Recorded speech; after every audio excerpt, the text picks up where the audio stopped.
I think is it on now? There you go. Okay, we're going to start the work session. We want to welcome you with, this is our first in a series of meetings we'll be having on we're actually 28-year budget, so we're starting a year in advance based on the current legislation that was just passed. I don't think anyone, I can speak, I think, for the council, most people are not happy that we have to be here to talk about a budget a year in advance. This is not what we want to do. It's called property tax relief. I'm saying it's kind of service cuts. So I will turn it over to our city manager to introduce. Again, this is just a start. We will be having a lot more. We'll have surveys, meetings for the community, have input. So turn it over to our city manager, Scott Sanders. All right, Mayor. I want to make sure everyone can hear me okay. Sound good? Okay. Thank you. Yes.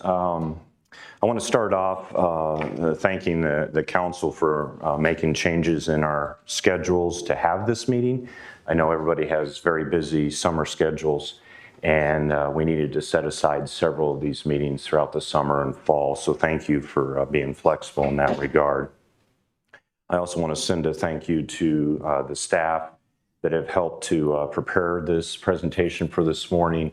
Understand that with the magnitude of the numbers and the need for the creativity to find opportunities for savings doesn't happen from one or two people. That's not just the city manager's office. That is very much your staff working within the departments and the department directors, vetting those opportunities, analyzing the finances where our budget analysts step in to assist. Obviously, legal's involved with concerns about how things might change, and then also HR on how to handle staffing when it comes to cuts and things of that nature as well. So this is definitely a team effort. Today's discussion will focus on providing to you a starting list of the potential budget saving options. This is in no way a recommendation. This is the starting point that gives the council options to consider and then receive public input. I and Nick will be giving presentations in the public with this same information. And as things change, we will continuously update the public and yourselves with what those options are and if new ones come to light. Many of these options are cuts and increases to revenue that have been discussed in the past. And so not all of these are going to be new. In fact, many of them will be familiar to you. And yet there will be quite a few that are new to you. And I would hope that we're successful in continuing to add options as we get your input and as we hear input from the public, which I'm thrilled to see that we have public here. We're not yet at the stage where advocacy will come through you in a public meeting setting. Obviously, you're communicating with the public, and that's very appropriate. But we will set aside time for that advocacy to be in a public setting as we move through the process. But I appreciate that the more people that understand the challenges that we have and how impactful the options are if chosen, I think it's good that that knowledge is shared broadly. And I appreciate the challenge of taking this to a higher level of transparency through the budget process. So that's why we're here again this morning. And that kind of leads me to my first real point again, is that we are still very early in the process for solving the fiscal year 28 general fund budget. We're going to be focused today on the general fund operations. We'll come back to you when it comes to capital changes that may be necessary, and we'll come back to you with enterprise funds. Think about the sewer utility and some of the other utilities. It's been very clear, the input that I've received from council, that you're just as concerned about what those utility fees and those changes year to year are in those costs to our residents. So we will bring back those as separate conversations. We have enough to bite off, if you will, with just the general fund this morning. and that'll be the focal point. It's also, as the mayor mentioned, the general fund is the one that was most impacted during this legislative cycle. I will not go back through all of that. The public can review that work session where Nick and I discussed the budget gap, and I think that's well known. From a high level, to set the stage today, you're going to see some numbers shared, not a whole lot, but a few numbers. Understand that a reminder of our target. The budget gap is best case scenario. And we're again so early that interest rates may change. So our interest income will definitely change. Up or down, I don't know. But we're going to be able to get closer and closer to that target as we go through the process. As the budget gap narrows, or as far as gets more refined and exact, we'll be able to come to better numbers over the next 3 months. However, we do know, and as was presented, in a best case scenario, we need $12 million to cover both fiscal years 28 and 29. That same number, 12 million, in the worst case scenario, solves only fiscal year 28, which is what we're required to do. But from the input from you and my recommendation, we do want to try to solve 2 years worth. So under the worst case scenario, we're looking at 17 million of needed savings to cover 2 years of budget. So that would be our goal over the next 6 months to try and achieve. Ordinarily, we would start these conversations in the fall. But yes, we are here 5 months early because, again, we want that transparency. And the fact of the matter is, every option that you hear discussed this morning has an impact on the public. But the goal you gave us was to minimize the impact on the public. So some of these are going to be indirect impacts that maybe the finance department, CMO, legal, HR might be taking. But don't confuse that with that means it's no impact. Those are still impacts on our residents as well, because we need an organization that is following best practices, that has opportunities for succession planning. And some of these cuts are going to remove levels of management, and that will remove those options and, quite frankly, remove the resources that would spend the time on improving the organization with new process. Those are often the positions that would spend their time doing that type of work. And so those details will be brought out, and then I'll defer to Nick as we go through those. As Nick explains each of those options, I do want the council to focus on what those impacts are, especially to the public. Don't get bogged down on what the number next to that item is. There are likely staff, a mix, frankly, of staff that there may be vacancies currently, but some of these are going to have positions that are currently filled that would need to be cut for those items. We'll deal with those numbers and any questions you may have on those at a later time. This is more about, is that an item and an impact to the public in a prioritized way that makes sense to you to put in the package at the end of the day? Feel free to ask any clarifying questions that come about with the impacts of each of these. We have department representatives, some of which are in the room, and I think because of the public attendance, we have some of our staff next door here listening in that can step over if we have more detailed questions. But I'd ask again that those questions are focused on, is that the kind of impact, and what does that mean for a delay of service or some kind of service level change? And again, there'll be plenty of opportunities yet ahead of us for public input and discussion among council about what the priorities are. What would be most helpful is making sure that at the end of this presentation, you understand what was presented. And if needed, and it's quite possible in a couple of these items, we might need to bring back a more detailed conversation, and that's perfectly fine. So ask the questions. Nick and I and staff will try and answer those immediately this morning, but it may be possible that we need to have, and we have time set aside for additional conversations, maybe lasered in on some of these options that you're going to see today. And then again, over the next 3 months, we'll have the public conversations and an opportunity for more input there. And then what you're going to see is that we have an opportunity for the public to do an exercise in solving the budget on their personal preferences and submit that through the online system.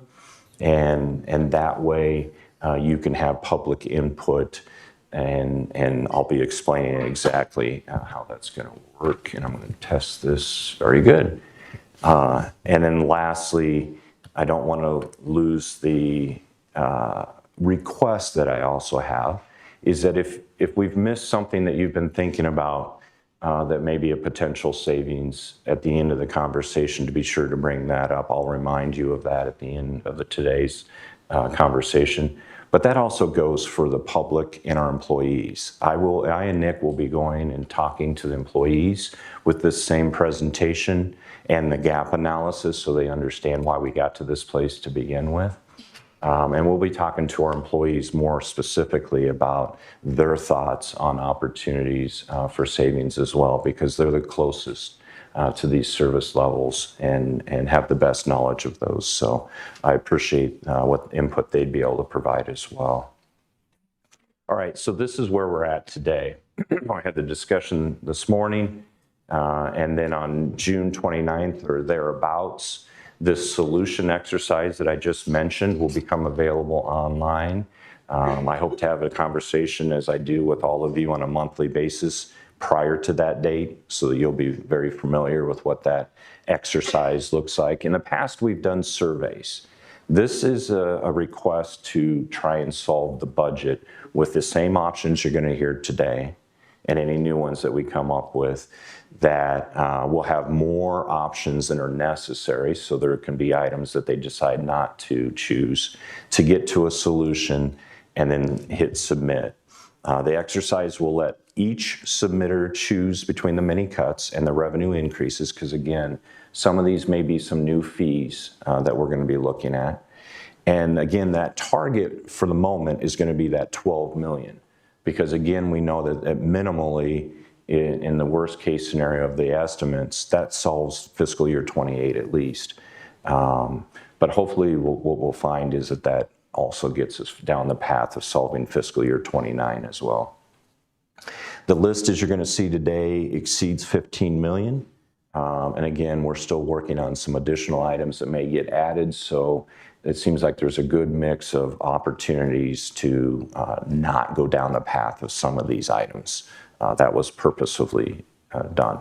The submitters will be asked to provide a unique email address. We want to remove any duplicate submittals, and we think that's the best way to handle that. And we are also going to ask for what ward they live in or own a business in, own property in. We think that's pretty important to help with some of the ward council members to understand if possibly there's some differences.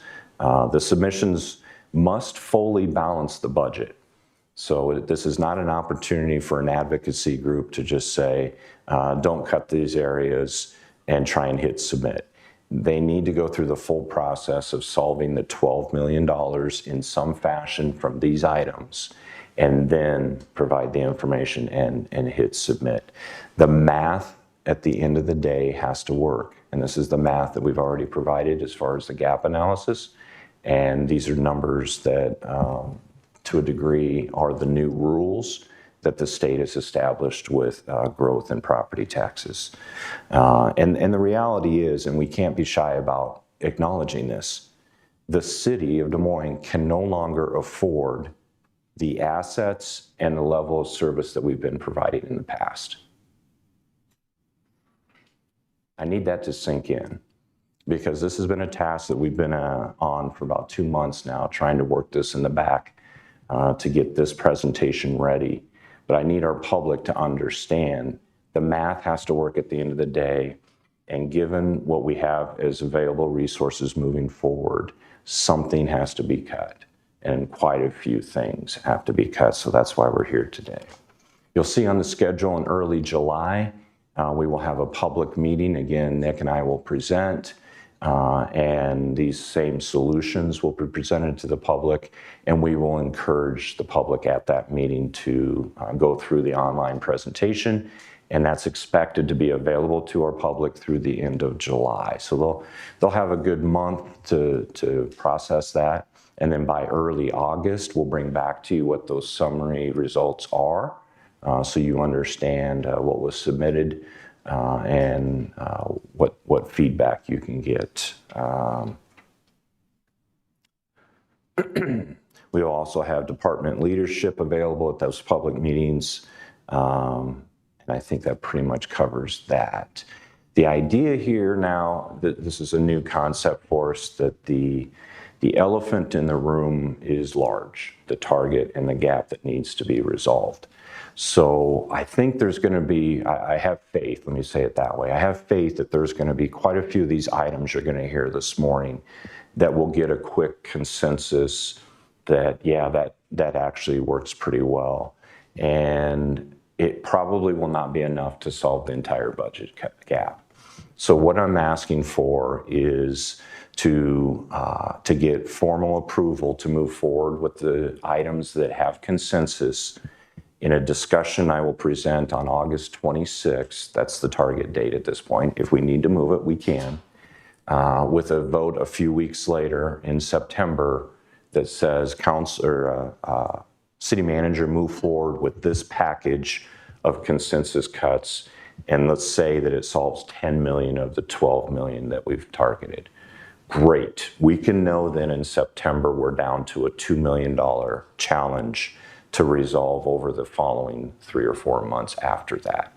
And so October and November, if things go well, and we're going to remain nimble, if things go well, we'll be focused on just those last $2 or $3 million of cuts that will be direct impacts at that point, more than likely, and bring out more of the advocacy group.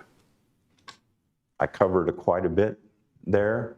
I think I am actually going to pause to ask if there's any questions about process before I turn it over to Nick with some of the details on each of these options that we're going to roll over.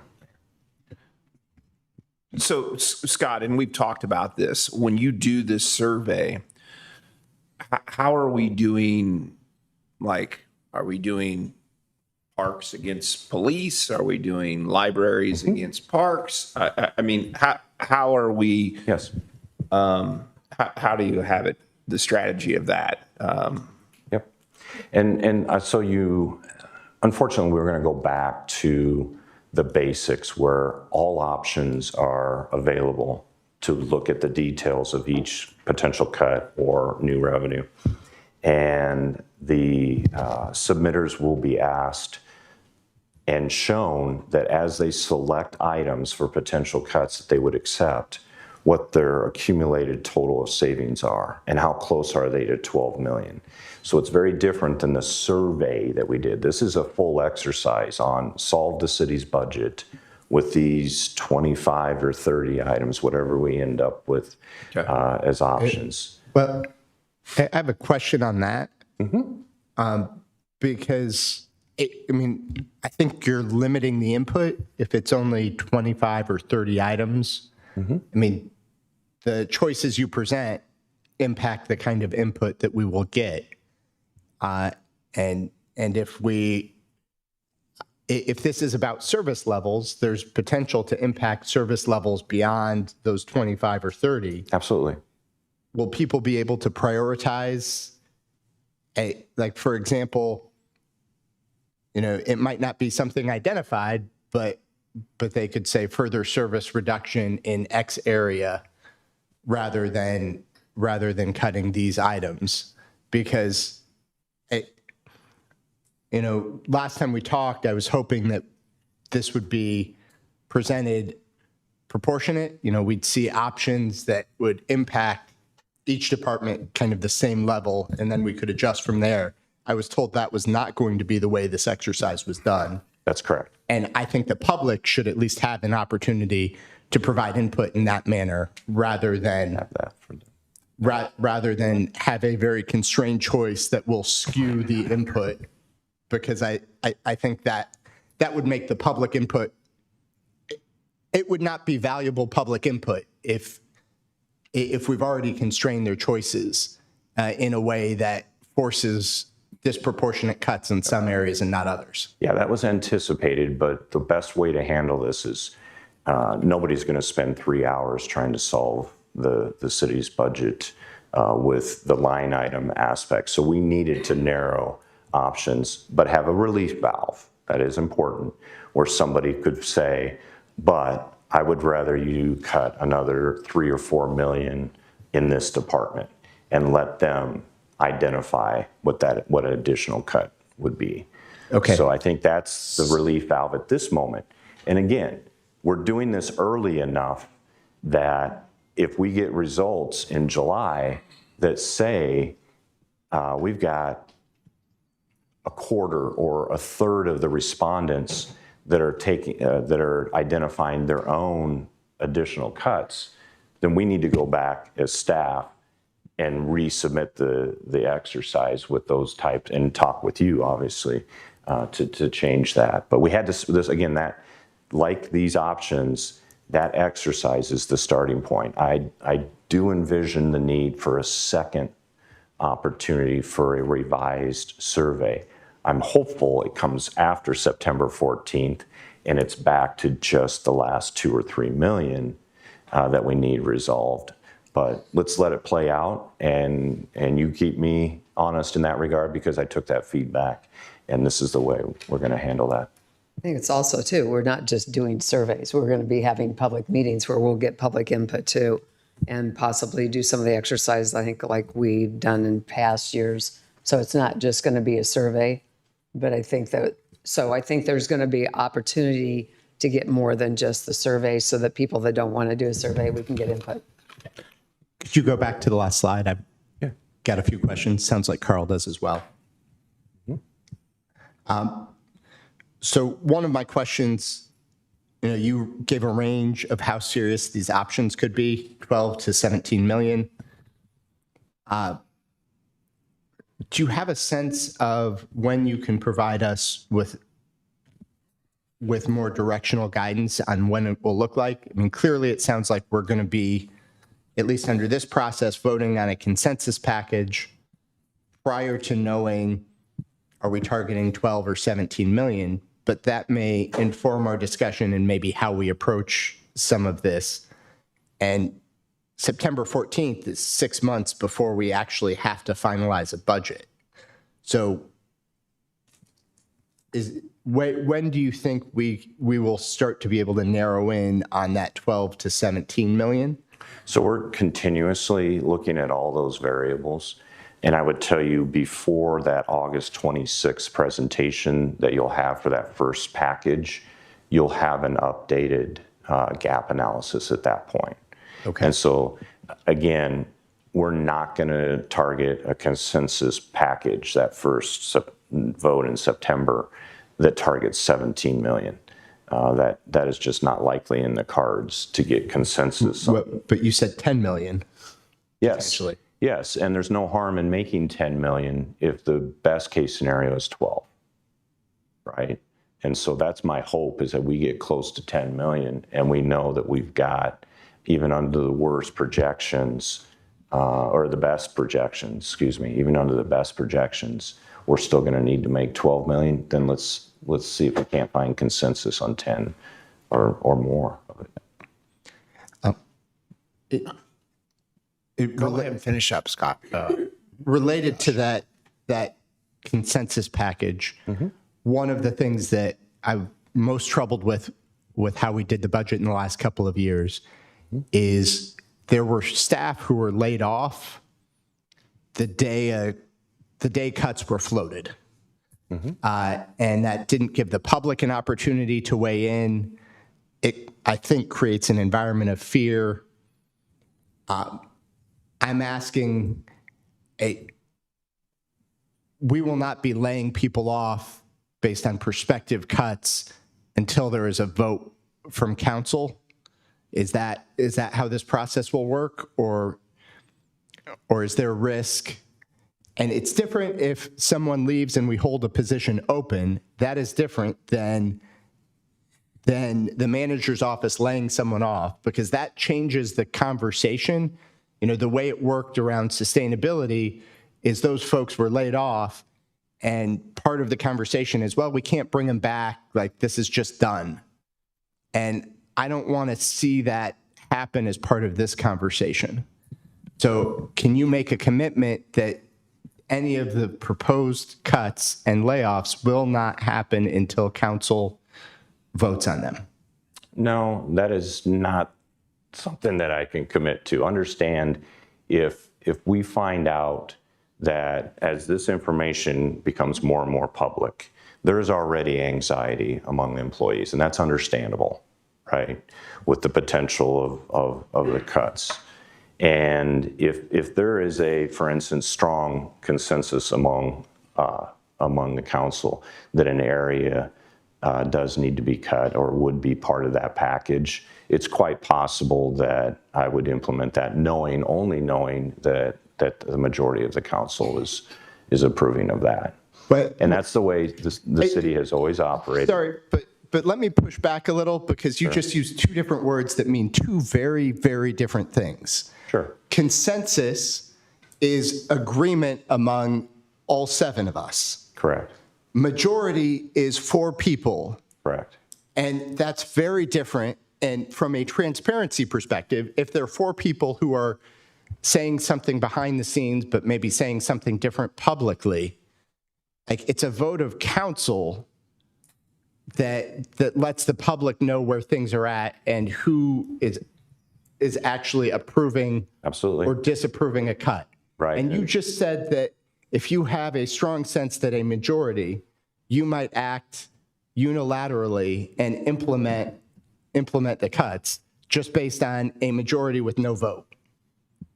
Is that how this process is going to work? I would not do that. Let's just, I think the one thing too. That's exactly what he said, Mayor, and this is pretty important. Okay, I understand that, but I think the deal is, once we have a consensus, if there's positions within a consensus, if there's consensus that we believe certain areas are you saying it's a prerogative that you might Yes. eliminate some positions or I don't make wanna- some changes or do Correct. some things differently? Well, I get that, but you're representing this as consensus, and does that mean, like, so if I have not said I agree to it, can there be consensus? No. Okay.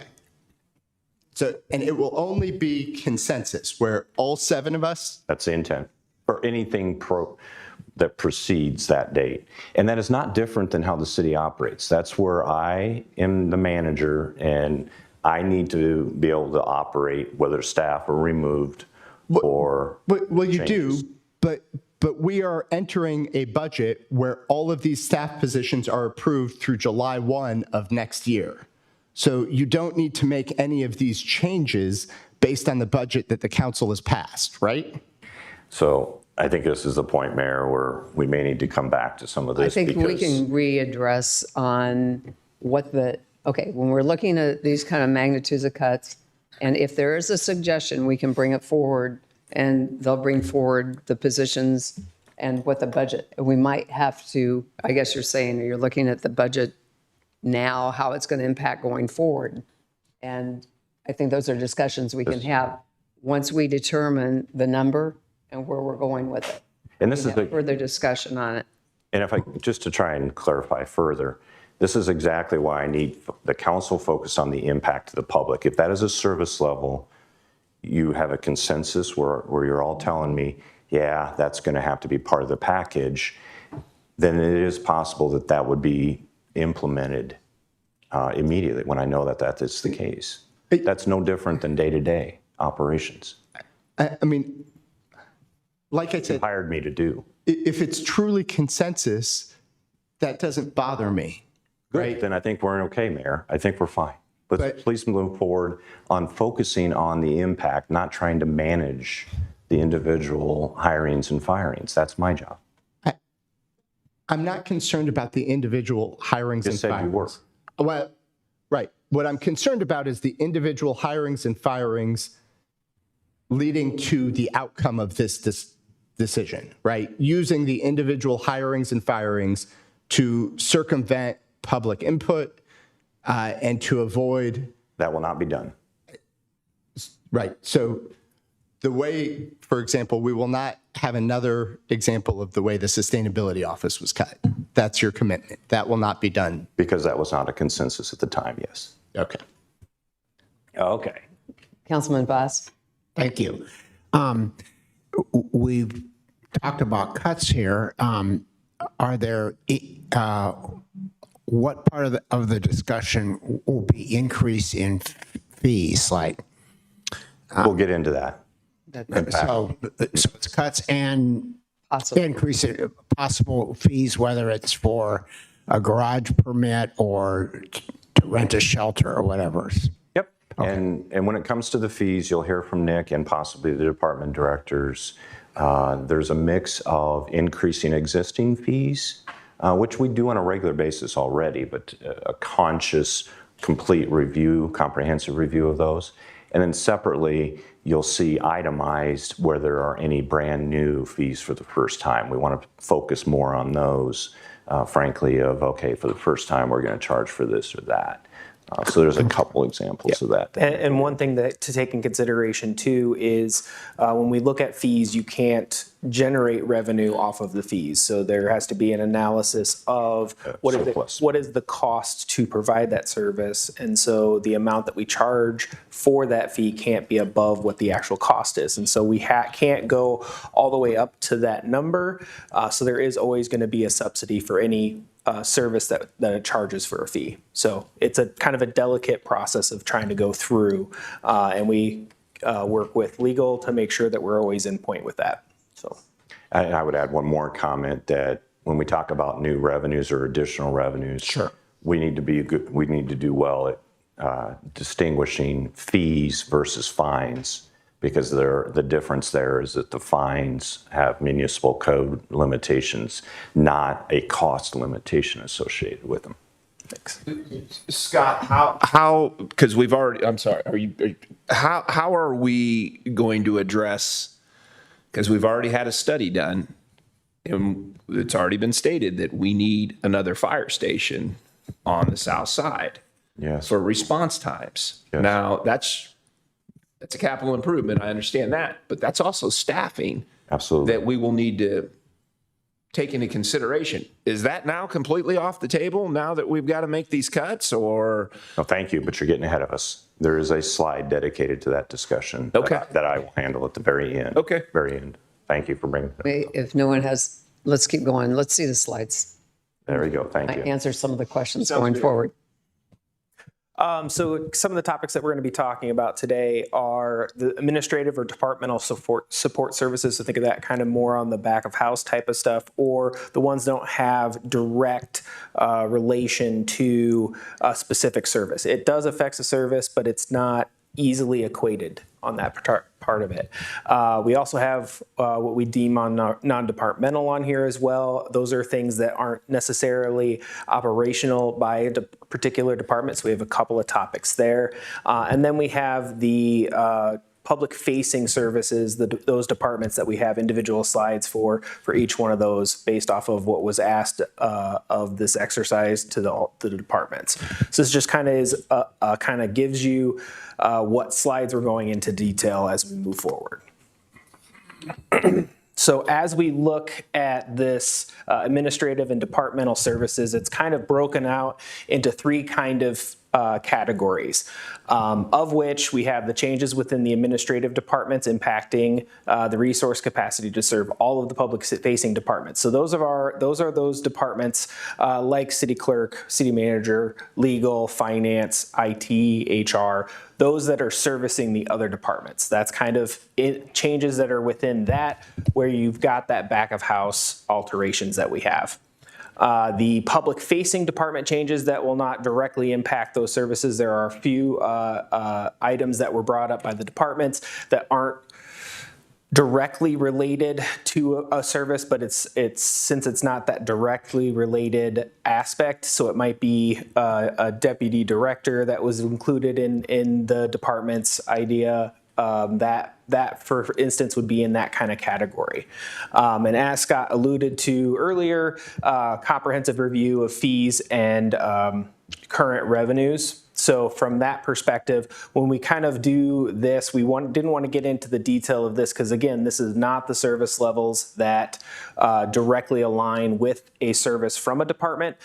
In that review that we worked through, it was north of 6 million in that between different vacant positions. Like I've got a couple of vacant positions that I've been holding to try and determine how best to serve that has minimal direct impact on that. So that's an example of those type of things.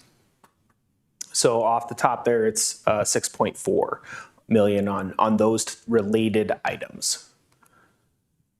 The non-departmental changes, these are ones that are currently funded out of local option sales tax. So this is just the total amount that we currently allocate to the flood prevention property buyouts, those that are in floodplains. That today is currently allocated $400,000 annually out of the local option that carries a balance every year to be able to do that. We have, I believe, just a little over 200 homes that are still affected in that, but they only are brought up when we have the chance to do that. So that is currently one of those items that we have in the non-departmental area. Another one is Sobering Center.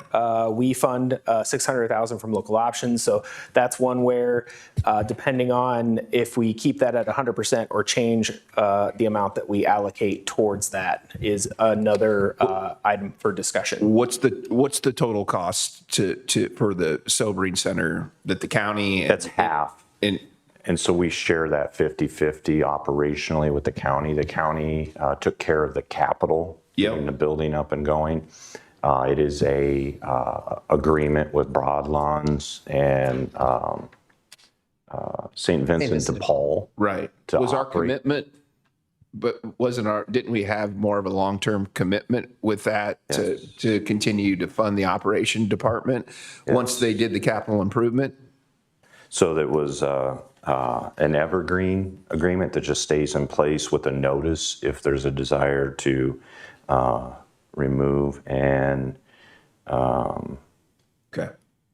And I'll find that before we're done here, but I believe it was a 6 month. This is an example of where we're not the only ones that use it.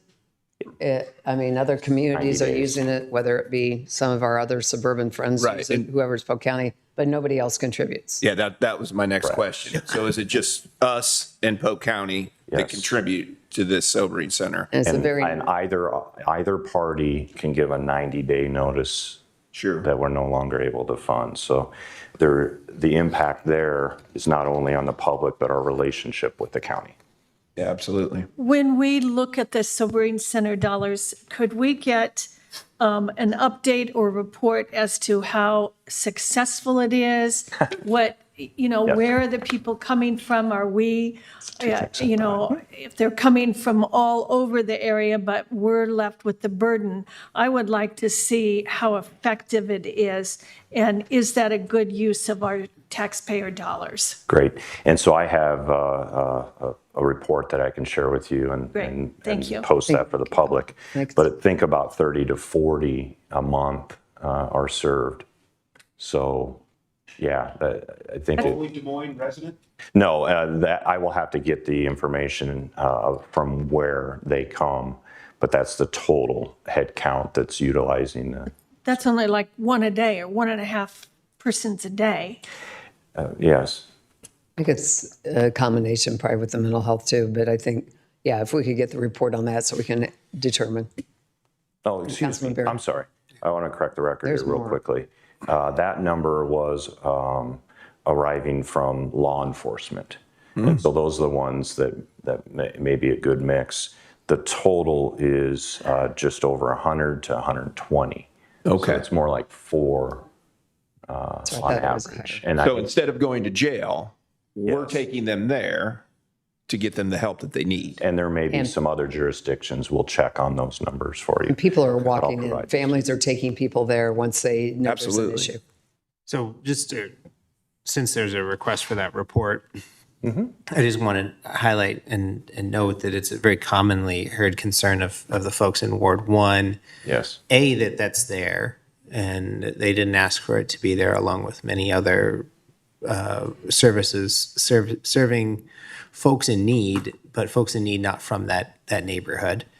But most importantly, if you're going to send us this report, I think the first thing I'm going to be looking for is what the processes are and how successful they are in getting people back home to wherever they call home, and not leaving them to be transient in Des Moines, because that is more than anything else the concern that I hear most often about the sobering center is, okay, great. Ankeny drives somebody down there, they drop them off, and then they leave, and they might be, just walking through the neighborhood. I don't think that's a good outcome for the individual, and it's certainly not a good outcome for the neighborhood. Yes, and the history there is that was never the intent. There was a commitment that as they depart that facility, they were supposed to be given transportation to their home. I think what you're expressing is what we found is some are slipping through the cracks when they don't have a home address, and where are they going and when they depart. So we can absolutely get that detail for you. Appreciate it. Thank you. What is, before we leave that, All right. this one should be quick. Is there a fund balance right now in the flood prevention property buyouts? What is that? I want to say at the end of 2025, which was the last completed of a year, I believe it was a balance of 400, so almost 2 years worth was within the budget for 2026, but I'd have to get you the information of how much we spent so far in this fiscal year. We technically have 2 more weeks within that, so. And there are some that are in process right now, so we can complete those that are in process, and maybe one additional property thereafter with the balance, but that would be probably the end of it. And the buyout is only if there's someone who voluntarily. Absolutely. And there is not necessarily any requirement that we buy those properties out. No. We just know that it is a problem for those residents and that they are likely exposed to significant additional flood risk in the future. Correct. And not 100%, but probably 95% of those property owners have already been notified and asked if they wanted to participate, and rejected that at the moment. That's what I was going to say. Over time, somebody changes their mind or new ownership. Those are the ones that trigger this fund. Right, but new ownership buying in a floodplain, that doesn't seem like a good use of taxpayer dollars. Like, I mean, property owners buy those properties and a couple years later realize what they've done. Right, like that does not seem like, if this flood buyout has existed, anything. They have the right to still sell those properties. That is still They absolutely right. have a right, but should the city come in and be the backstop for someone making a bad decision on buying a home in a floodplain? That seems like actually providing the wrong incentive rather than solving a problem. The incentive is there for the existing owners in the next one, and it's done by assessed value. They cannot inflate the value of the property to get taxpayer money. It's based on the county assessments. Right, but yeah. Have you seen a slowdown of people wanting, because we've already, we had the floods like in 2018, so I would assume we've had a slowdown because you've either wanted to sell it or you don't. Because I know I walk the neighborhoods and people are pretty adamant, I don't want to sell. So The city council. lowering this amount would not be difficult, I think. Correct. And the city was very quick to move after the June 30, 2018. I think we all remember that we're here. It was a matter of days that our staff were out there talking about the FEMA funding was going to be 2 or 3 years later. That was not acceptable to you nor I. And we got a program put together quickly and handled over $11 million of property within 4 to 5 months. That's unheard of across the country, by the way. And I commend you for that, Scott, because you did act very quickly. Under your guidance. And we responded very well, so thank you. So this looks like an area that can be. So, okay. The next one we have here is community impact and relations. So this looks at the possibility of eliminating duplicative services offered by the state, the civil right intake, processing, and enforcement. So that service is one where it would be looking at the where we are doing additional work that also the state of Iowa offers as well. So. Okay. Do we know the funding level and how the state of Iowa is doing on providing that service? No, but we can sure check on that as well. That's a good question. And in terms of impact, remind me how much of the community impact and relations budget would that be? About 3/4, Yeah. maybe 2/3, 65 to 70. Yeah. And this is just for clarity, we're talking about no longer doing investigations when our constituents Yes. bring concerns For that to us. number, yes. And that those, there is and has been an option for individuals to take those concerns to the state, but we have felt that the city of Des Moines was better positioned to handle That has been the concerns brought discussion to in the us. The new change legislatively also now requires that if we don't have a case resolved after 1 year, that it does get transferred up to the state. So they've indicated they expect to get more of those cases up at the state. And I think it's an open question. I think there's two things to weigh for my colleagues and I to weigh and for the community to weigh on this is whether we trust the state of Iowa to be the best position to serve. And this may not be a luxury that we have, but whether we trust them to serve our constituents better than we trust our staff, and whether our constituents trust going to this state government over going to our city of Des Moines staff as well. And I think that's the right approach, Councilman, with one exception is I would tell you, I think we could provide services that the state does better here in Des Moines in a lot of cases. It's what can we afford and where are the duplications? I appreciate that. Going into development services, one of their items is slowing a site plan review. Currently, they have a timeline of trying to get it completed within 3 weeks. This possible change to service levels would be slowing that down to more closer to a 3 to 4 week given their anticipation of staffing and approach with that. And that's with the same volume we're doing today? Or if our volume decreases, does it stay? I mean, because That's a great point. My understanding is that's under the current workflow. So yes, if development slows down, then the response time might be the same, actually. okay. But I hope that's not the case. Correct. We have gotten creative on how to handle additional economic development. We'll continue to do so. Yeah, go right ahead, Cody. It's a good opportunity.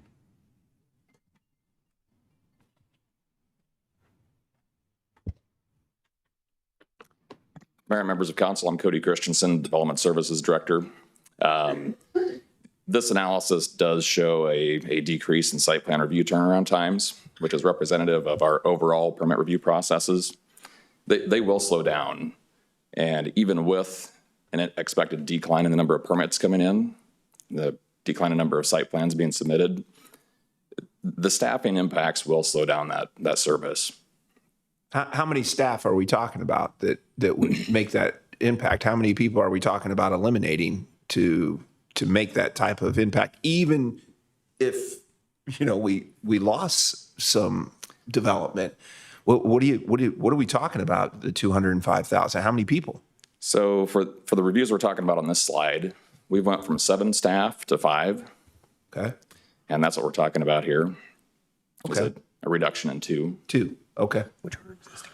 We've done a number of other shifting around. So as we've lost staff, we've reassigned tasks. Sure. All in all, what happens is the workload is absorbed by everybody. So it's hard to pinpoint one specific item that is impacted. Everything slows down. The special projects, the additional planning work, the additional calls that we get for preliminary discussions to help designers. All of that stuff takes longer to do because it's spread across a smaller population. Okay. The next item is one of those discussions of a new permit, a new revenue source. That is a proposed re-roofing permit provided to help provide customer protection, ensuring that work is performed in accordance with the building codes and manufacturer requirements.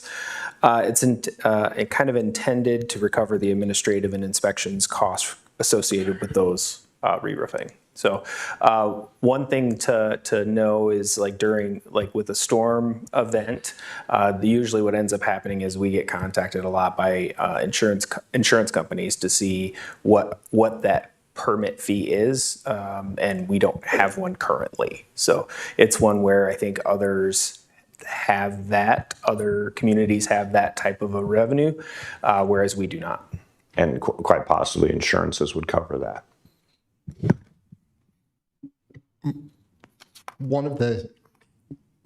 This also maybe seems like an opportunity to maybe meet another policy goal. In our climate action and adaptation plan, there is a resiliency component. And I know with roofing, there are more weather resistant shingles. Those come at a premium, but one of the things, the premium cost of those, at least in a number of cases, you will get a lower insurance. It will lower your insurance premium, and the payback can be as quick as 2 or 3 years. And there maybe is an opportunity to help educate the public about that if we're requiring something different, and that may actually avoid impact and help them lower their insurance fees while meeting a piece of our adaptation goals. Good research. I'm not sure any property casualty insurance is being lowered in this day and age. I'd love to see examples of that. It is outrageous and hard to get right now with insurance, but I would love to see some examples of where they're going to give you a less rate for a different roof. I've never heard of that, but that's an interesting concept. I would like for you to produce some of that information for all of us to understand. That would be great. That'd be awesome. Because I've never heard of that. Okay, well, we can get more Casualty information. insurance is Okay. through the roof. Well, I will tell you, I got my insurance premium lowered $700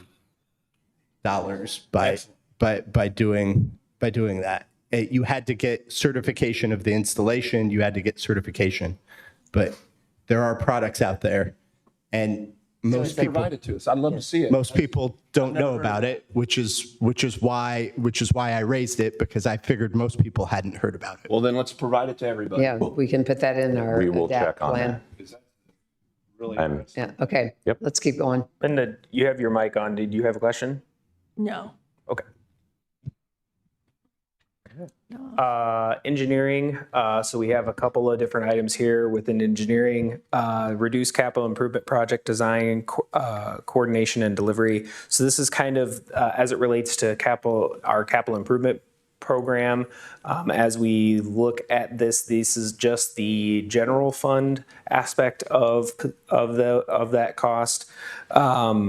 As it relates to that, it impacts would include delays in project planning and design, extending timelines for preparing plans and specifications, reducing the capacity to coordinate with utilities, the contractors, consultants, and developers, as well as the project documentation, maintaining records, and processing correspondence with scheduling meetings and supporting contract administration services as well. So this is that particular one.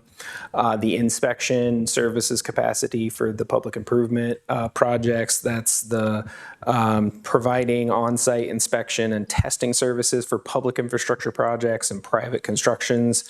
occurring within the public right-of-ways may result in reduced inspection coverages, delayed response to construction issues, and capacity to identify and address deficiencies before project completion. And may also impact the responses to citizen concerns and enforcement of compliance with approved plans, specifications, construction standards.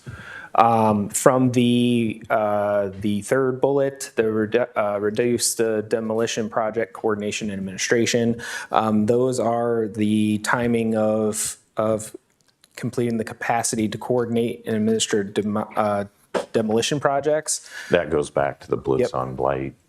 If we shifted more to ION type programs. Yep. As well as some of the flood buyout correlation as well. So the fourth one there, the engineering records and mapping services, that's reducing the capacity to prepare and maintain engineering drawings, maps, plats, and infrastructure records used to support property transactions, right-of-way activities, and capital projects. So delays in updating the records, fulfilling requests are kind of that piece of it. Reduce traffic and parking operation coordination.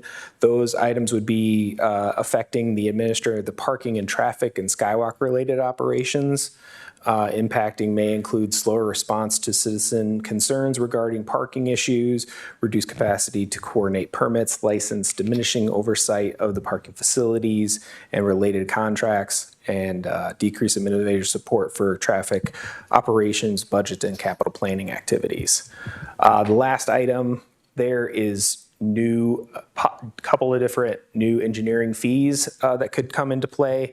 That would be undergrounding utility construction, sidewalk, parking lane, bike lane obstructions, stormwater management review, and floodplain permit review as well. So those are some items that we don't currently charge for today that would be a new fee that could possibly be in place.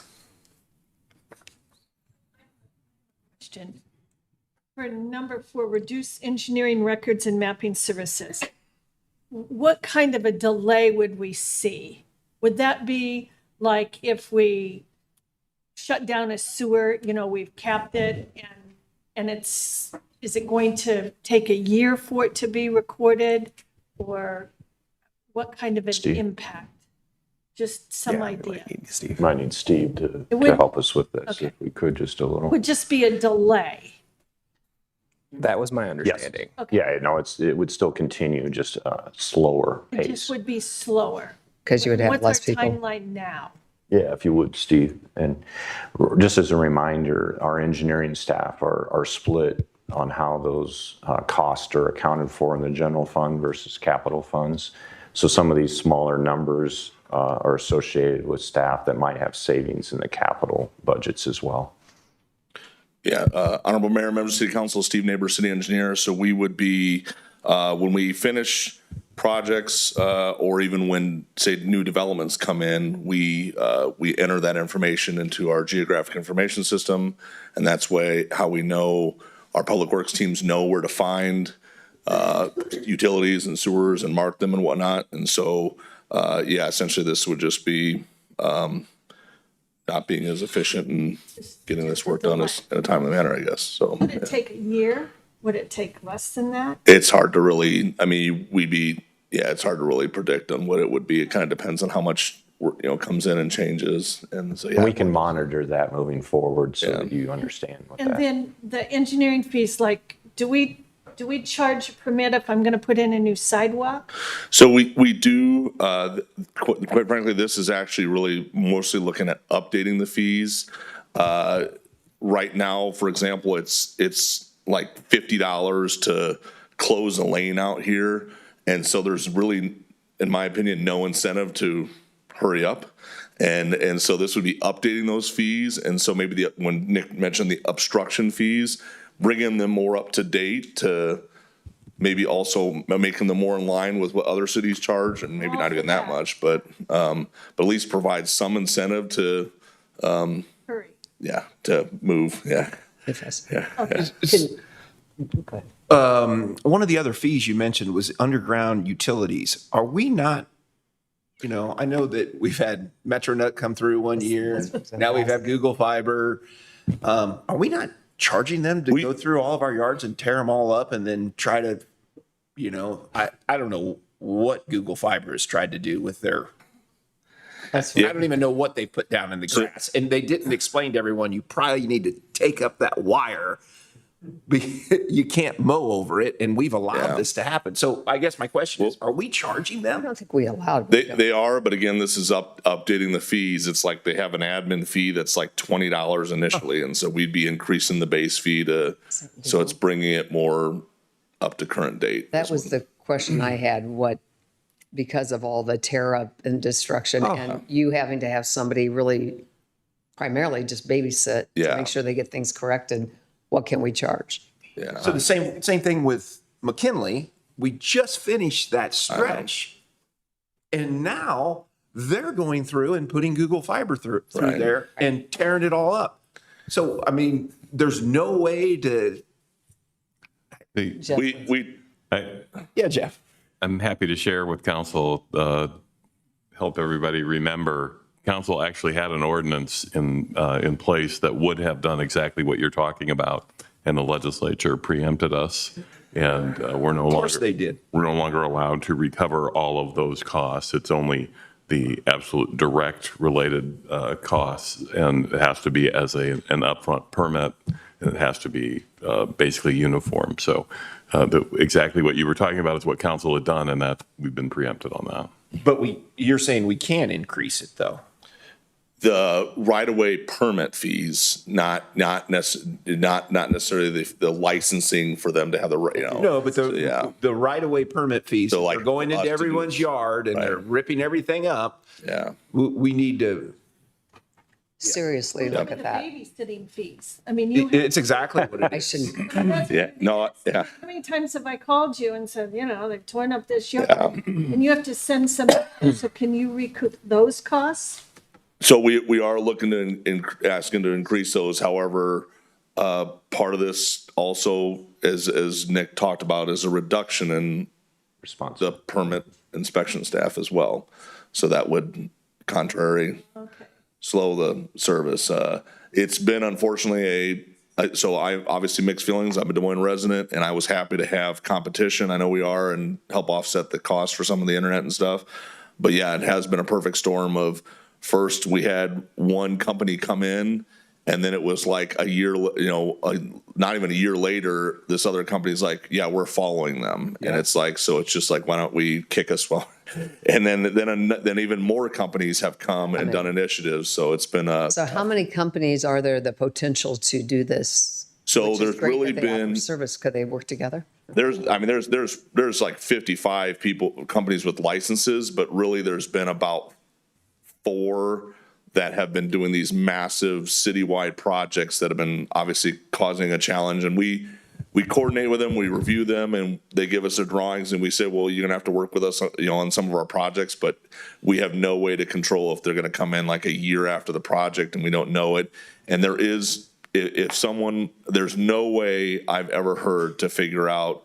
They can't share facilities. They're private companies because there's no way anyone to be able to figure out the liability. And if someone cuts the fiber, who's responsible to go out there and fix it? They have different methods of splicing and connecting to the houses. And so there's not a way to, I know people say, well, why don't you just make them go to the same spot? Trust me, I've been trying this for 25 years. There's not a, if someone can figure out the legal matters of that, they'd probably be. And that's kind of a sitting with Elon federal, Musk. this is a federal issue too. Yeah, there's a whole bunch of, so. Yeah. Okay. While you're up, this is different. So if folks have follow up on that, but I have on one of these pieces. So Steve, we've talked separately. I don't know if this is in the reduced traffic and parking operations coordination, but the traffic signals and some of that is capital side, but we know that there is, the engineering already has 20 or 30 signals identified as maybe not being needed. And there's an operation savings if we get rid of those signals. Like if we got rid of 30 signals, that's $5,000 to $10,000 annually in operations. And plus, we could get rid of, if we had 10% fewer traffic signals in the city, we might need 1 or a half person fewer traffic signal engineers, right? Is that reflected in here or is that separate? So it is not, to be honest, if you look at typical staffing numbers across the city, we have about half the number of signal maintenance technicians that would be needed for the number of signals we have. So you're correct. It is absolutely in our interest to get rid of traffic signals due to that reason. And we actually have been. We've been declining. We're getting rid of 2 this year. We got rid of a couple just right over here down the street from us, and quite frankly, in my opinion, no one even notices, and so we are trying to get rid of signals. It's absolutely in our interest from a cost, maintenance, and even an environmental standpoint. They're a waste when we're just, let's call it out. The one we're getting rid of is at East 4th and East Locust. It's a waste to have vehicles just sit there and burn, when nobody's there. So there's a lot of reasons, as you know. Yeah. Right. So there, those 20 to 30 signals that staff have already identified as likely not necessary. I know you guys had a pretty big process to go through before we could do that, and then there's the demolition cost on the capital side. But is there a way that we could maybe streamline the 20 or 30 that are in the pipeline and maybe not have to spend the amount of money that you were talking about, so that we could realize, because that's $5,000 to $10,000 in operational savings. Yeah. That'd be the equivalent of one of these line items if you got rid of 30 signals. So Steve, can we bring that back as a capital item, because that's where the cost would be incurred? And so that way we can tell you that for $80,000 demolition cost on the capital side, yes, we can save $5,000 or $6,000 on operations, and put those numbers together. Part of what, and I know he has those numbers, because the estimate was, I think, $25,000 a signal to take it out. Right. On the capital side. But a big part of that was that we did a study for each and every one of those. And that was like half the cost, and also why we couldn't move as quickly. And my question is, maybe in this one-time sort of big push, is there a way that we could do that more efficiently or do less of a study and accomplish that? And I know anytime you ask engineers not to do every single step, you run into challenges, but Well, I think you run into also neighborhoods that maybe still want, so you're going through that process too. Right. To analyze, really the traffic patterns. And if they've already identified them, I think that's something we can bring back. So yeah, we could certainly bring it back to share the numbers. Obviously, you're asking the wrong person. I'm always going to want to know the repercussions of doing something, and so we want to make sure from a safety and operational standpoint that if we take out a signal, what are the repercussions? And so, for example, on the East 4th and East Locust, right, we're taking out the signal, but it's in a coordination with another project to add the curb extensions, which also allow me to put always stop signs out further so they're more visible, and make sure that the change is a safer situation than what it is. And I know nobody's saying make something less safer, but the reason for the study is to understand what are the repercussions and how the intersection will function. And quite frankly, our approach is, we are, I don't even know if we've added a signal in my career as city engineer, so we're absolutely reducing them. So, Southeast Connector, maybe. Yeah, I think we can bring it back. And there are opportunities. I think High Street had 3 or 4 signals, and I don't know that you need 4 separate studies for a street with 4 of those. And maybe there are opportunities to get 3 or 4 signals in a batch, so that there's some efficiency rather than each of them being one-off at the full cost. Okay, good. Well, they'll bring it back. Yeah, all right. Okay, Any more engineering? I was going to say Voss has in there. I'm here.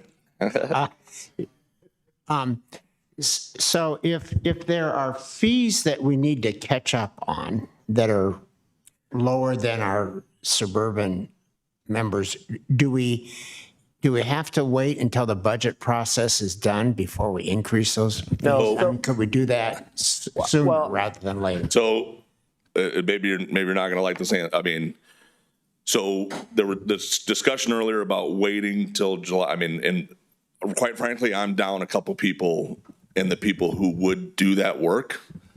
So I'd like to make, trust me, I'm not happy about any of this to say the least, but I would like to make some shuffling sooner than later, because the people who will be doing those fees, they're down 2 people right now. And so if we make some things happen sooner, then I could shuffle people and move people in different positions to try and work on that sooner. But as of right now, I don't.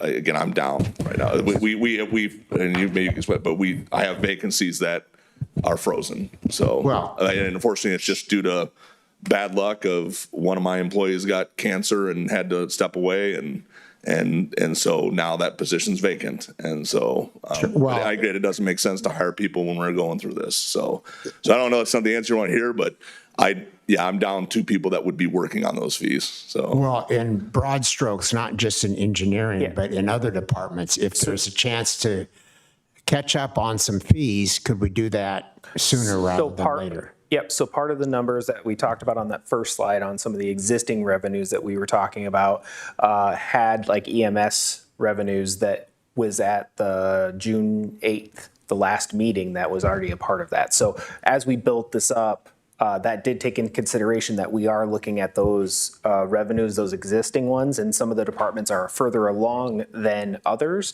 and have actually brought those up since we started this process. Thank you, Steve. Thank you, Steve. Moving to fire department. This has two related items. One, again, is one of those eliminating duplicative services offered by the state for arson investigation. That is one where the city's ability to quickly determine the fire cause, investigate arsons, and identify emerging safety risks would shift more responsibility to the state and outside agencies. It would increase response delays, reduce investigation effectiveness, and weaken long-term fire prevention efforts. The other item on there is hiring only a certified training class. That relates to the additional costs for consulting and professional services, mostly through like a paramedic or EMT training of new recruits. So if we hire a certified class only, that would allow us to avoid those costs. Is that going to be every class? Or No, okay, because but more often than we often, have yes. done in the past. We've only done it once every 2 to 3 years, and this would be much more frequent then. I know we're trying to go to the schools and we're trying to encourage, For the profession itself, yes. right, and so But this would that be really for- doesn't give them an opportunity if we're just going to hire certified. It's not just. It's not just, It'll be but a it'd be a mix. very large, it would be more often than we do today. So. You'll give us a little bit more specifics on that then, right? On the rotation, and yes. Like, okay, Like we're going to do it one- 1 year, and then we're going to take a year off and do another list, and then is that how this was laid out, or is this just? Yeah, but I think there would be more of these than the traditional full year of training. Okay. Due to the savings, I think you would see more of the certified, pre-certified classes. Okay. We'll get you the exact mix and what that rotation would look like. That would be helpful. And we may need to give flexibility to the chief to work through that if it's Sure. every other, or maybe 2 of these and then a traditional and 2 of these, because these won't take as long either. Right. No, I understand. And this is for 1 year or 2 years on the certified only class. Annual savings That's an is what annual this number. one for one. It's an annual savings of 160. And so, and the downside is that if we're hiring probably more experienced firefighters from Other communities. other communities, then we're not necessarily building up our ranks from within the city of Des Moines. hiring our own? Hiring Oh, folks? yes, hiring from within our citizen. So there's not a requirement. Understood. Yeah. Again, just like with community impact and relations, I'm just making sure that the cost benefit of some of these things, that's not necessarily a dollar and cents cost benefit, but just an understanding of. Yeah, I think the question you're getting at that we'll provide when we bring back the mix is how many of our employees are Des Moines residents? Is that what would be helpful? I am. I would like to know maybe overall, and I'd also know maybe for the last several classes, how many that we hired that were Des Moines residents. Yep, we can find that out. And I think also, because you've done certified only classes, so I'd be curious how those would compare to the other classes in terms of hiring folks from. Might be surprised. I mean, I'm going to be surprised no matter what, Scott, because I don't know the answer to the question. Sounds good. Do they have a shorter probation time once they get out onto the street, or do they still have to? That one I'm going to defer to our officer, or one of our assistant chiefs.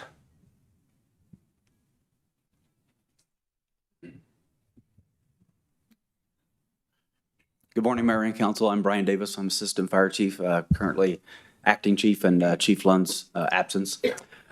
So really the benefit of where the certified classes is actually they get to the street sooner so they can do that in-station training. So the dollar figure represented there is what we paid a DMAC for those EMT basic and paramedic programs, which are the majority of the time used during a year-long drill school to get them certified. Some additions to this is we've worked very hard of working with the youth in the area, going to career fairs and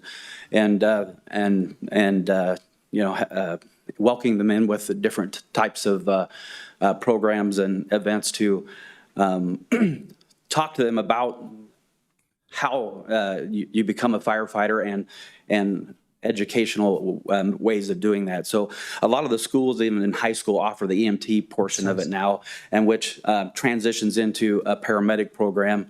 And also to remind you that our hiring age is 21. So so that gives them a career, like a educational path. And so we're actually helping people be successful.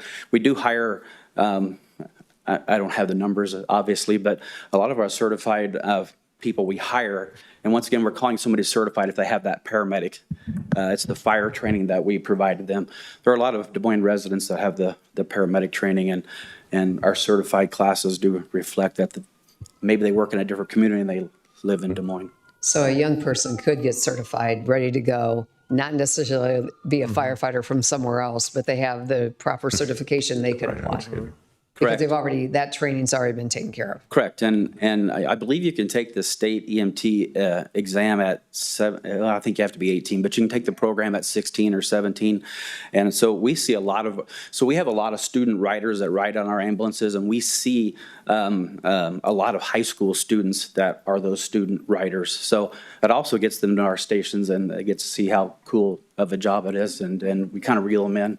And so the local community colleges have very good programs that provide a lot of the training that we provide once we hire them. So we're just trying to capitalize on that a little bit. A little bit of change over the years. Those programs really didn't have the energy that they have now, and they are actually providing a large pool of applicants. We just thought this was a good way to capitalize on that, as well as get firefighters in the seat quicker, which also reduces overtime cost of us having to pay somebody to sit in that seat. Yeah, I understand a little bit better now. I like that the youth can get involved through the high school career fair, and I know that you're working hard to do that. And if they're able to get some of the classes, that's good to hear before they're able, at 21 to even apply. That's encouraging. Thank you. Yes, sir. Yeah. And I guess just to add to it, I don't want to put words in the chief's mouth, but we did talk about how we would amp up our presence in the schools and with the youth to set them on that career path, and hopefully they could take advantage of all the funding options and educational options so that they could come be Des Moines firefighters. Excellent. So, So one of the things so two quick things. One is it wouldn't be hard to go to a non-certified only class if we did this for 2 years and then decided we had the budget. We had the need to go to a longer class if we wish to. It would just be a matter of making sure that DMAC had spots in their classrooms. Is that fair? I mean, if we say, okay, listen, we're going to do a certified only class for the next 2 classes, 3 classes from now, we wouldn't necessarily have to construct anything new to be able to bring that back. no, sir. Yeah, I follow your question now. DMAC actually comes to our facility and teaches these classes. We've been doing that model for over 20 years now. And so no, it wouldn't be something we would recreate. We would just build upon what we've already established, which has become actually a premier learning recruit academy in the area, honestly. So Good. we got really good at it. And this may be more of a Scott question, but I guess to Chief Davis, so when we hire a class, they're on board for a year within the fire department. Like they're paid. That's one of the advantages of being a Des Moines firefighter, correct? That is correct. Yeah. Being in the recruit academy makes them an employee of the city. And so they are paid from day one to get these certifications. That's correct. So if we're shortening the process because they're doing the certifications on their own, let's say out of their own pocket or with Pell Grants, or would we get savings then in them not being paid employees? That's kind of what, part of in it. essence, is what that number This is. is not just DMAC, but Oh, part I of our thought savings. the 165 was just DMAC. No, it's part of. That's so.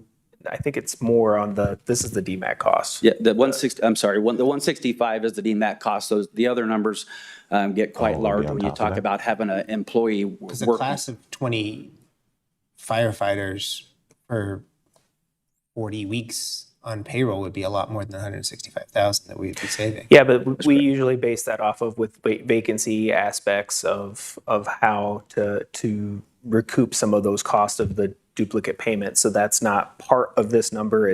That solves the ability operationally of the time between the start of the academy of when they're actually out in the stations working.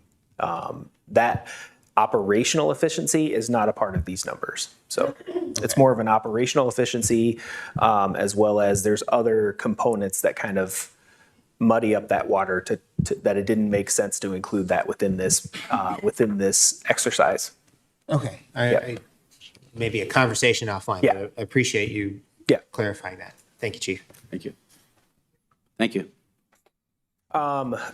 This kind of gets us at the halfway mark. I just wanted to, again, to kind of illustrate to you guys as well. These are not, these were items of that when you actually look at them, they're numbers. It's not ones that are being pushed one way or another. It's just trying to give you options of as we have this discussion, and they could just wanted to highlight that before we get into the second half of the departments. So. The next one that we have here is the library. From here, we have a couple of different options to look at. No Sunday hours and departmental reorganization. That is currently the Sunday hours are within Central and Franklin libraries. The departmental reorganization and that is roughly, and these are information obviously we got from the library for those for that cost is about $500,000 on that regard. Another option would be the close four small libraries, which would be the Forest, North, East, and South. One additional day between that Monday and Saturday timeframe. Another option that they had had brought up was closing the two largest libraries, which would be the Central and Franklin, one additional day between the Monday and Saturday timeframe. And then also, if you look at just the straight library, closing a smaller library would be about $400,000 each if one or multiple were chosen. As a reminder, the operations at the library is up to the library director and the board to establish. So the council, so the council's role here is to provide a budgeted amount to the library. This gives you an idea that if you were to say, we're going to reduce the library's budget by $500,000, you could choose the first option or the second option to get that done. It's for only the library in our budget.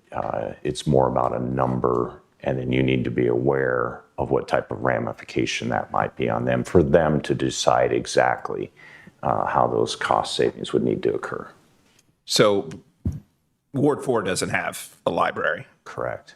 but we do have only one on the south side, which is in Ward 3, just directly off Southwest 9th. Yes. The other parts of the city have multiple libraries.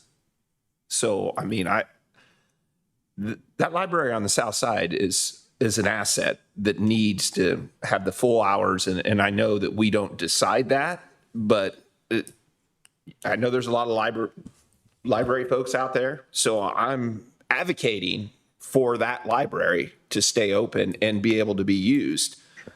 It's normal hours with no cuts. Now, I know there's other libraries and there's smaller libraries and they're closer in other parts of the city.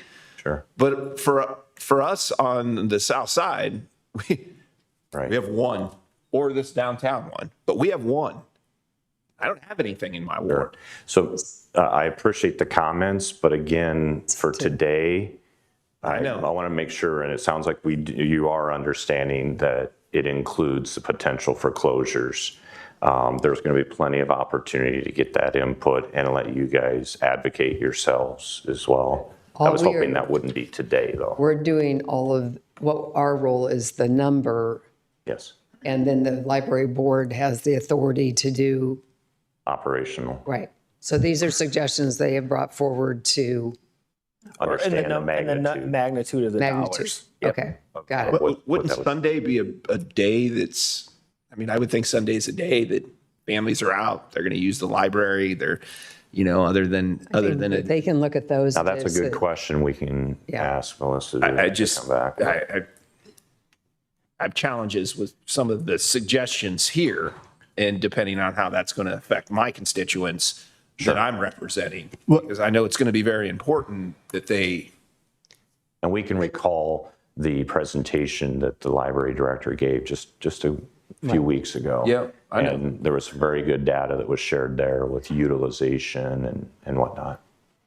Well, and this is where, I mean, the last two slides are maybe an illustration of how I think this process is kind of hard for folks to weigh. This library slide, there is, it's 1.6 to 2 million in cuts is what is presented on this library slide. The library has a general fund budget of 10.5 million, right? Oh, yeah, roughly, yes. So we've asked the library to present 2 million in cuts. And the slide before that was the fire department. And I know public safety is primary, right? But there was, it was $415,000 in suggested cuts. Correct, but the one thing that was not on the fire slide is some of their existing revenues changes was on that first slide. That exists today The that needed to be existing fees, increased. like the EMS fees, were actually a part of that first slide. The comprehensive Right, so fee where, review. where, So, where we add revenue. yes, yes. So, I mean, I don't know what portion that was. I mean, is that 200,000, $500,000 in revenue increase? Associated. The point is going to be the same, like, unless it was a massive number. No, I mean, there's $58 million that go to fire, and we presented 400,000. And now I think the public, like, if we presented the impact, right, there is a very real impact on response times and things that the public would care about. And I think everyone, Life and death. right, I think people would prioritize that. Yeah. But as part of the exercise, it maybe would be helpful for people to understand that in the broader sense. So when people are, because I don't know if there was, because what people are going to be looking at in the library advocates are going to be asked, you know, the folks wearing the shirts who are going to go through this exercise, what is the impact to other services beyond this? And this is a big number. Like, if we're trying to avoid 2 million here, you need options to look at, and folks need to be able to weigh, okay, if we slow down service times citywide because these other departments, like, they need to understand that. I think, because I think there are going to be folks who look at this exercise in the 25 and 30, like, Yeah, I think there's an opportunity for us to add to that exercise some examples of like a per firefighter cost, or for that matter, a per police officer cost.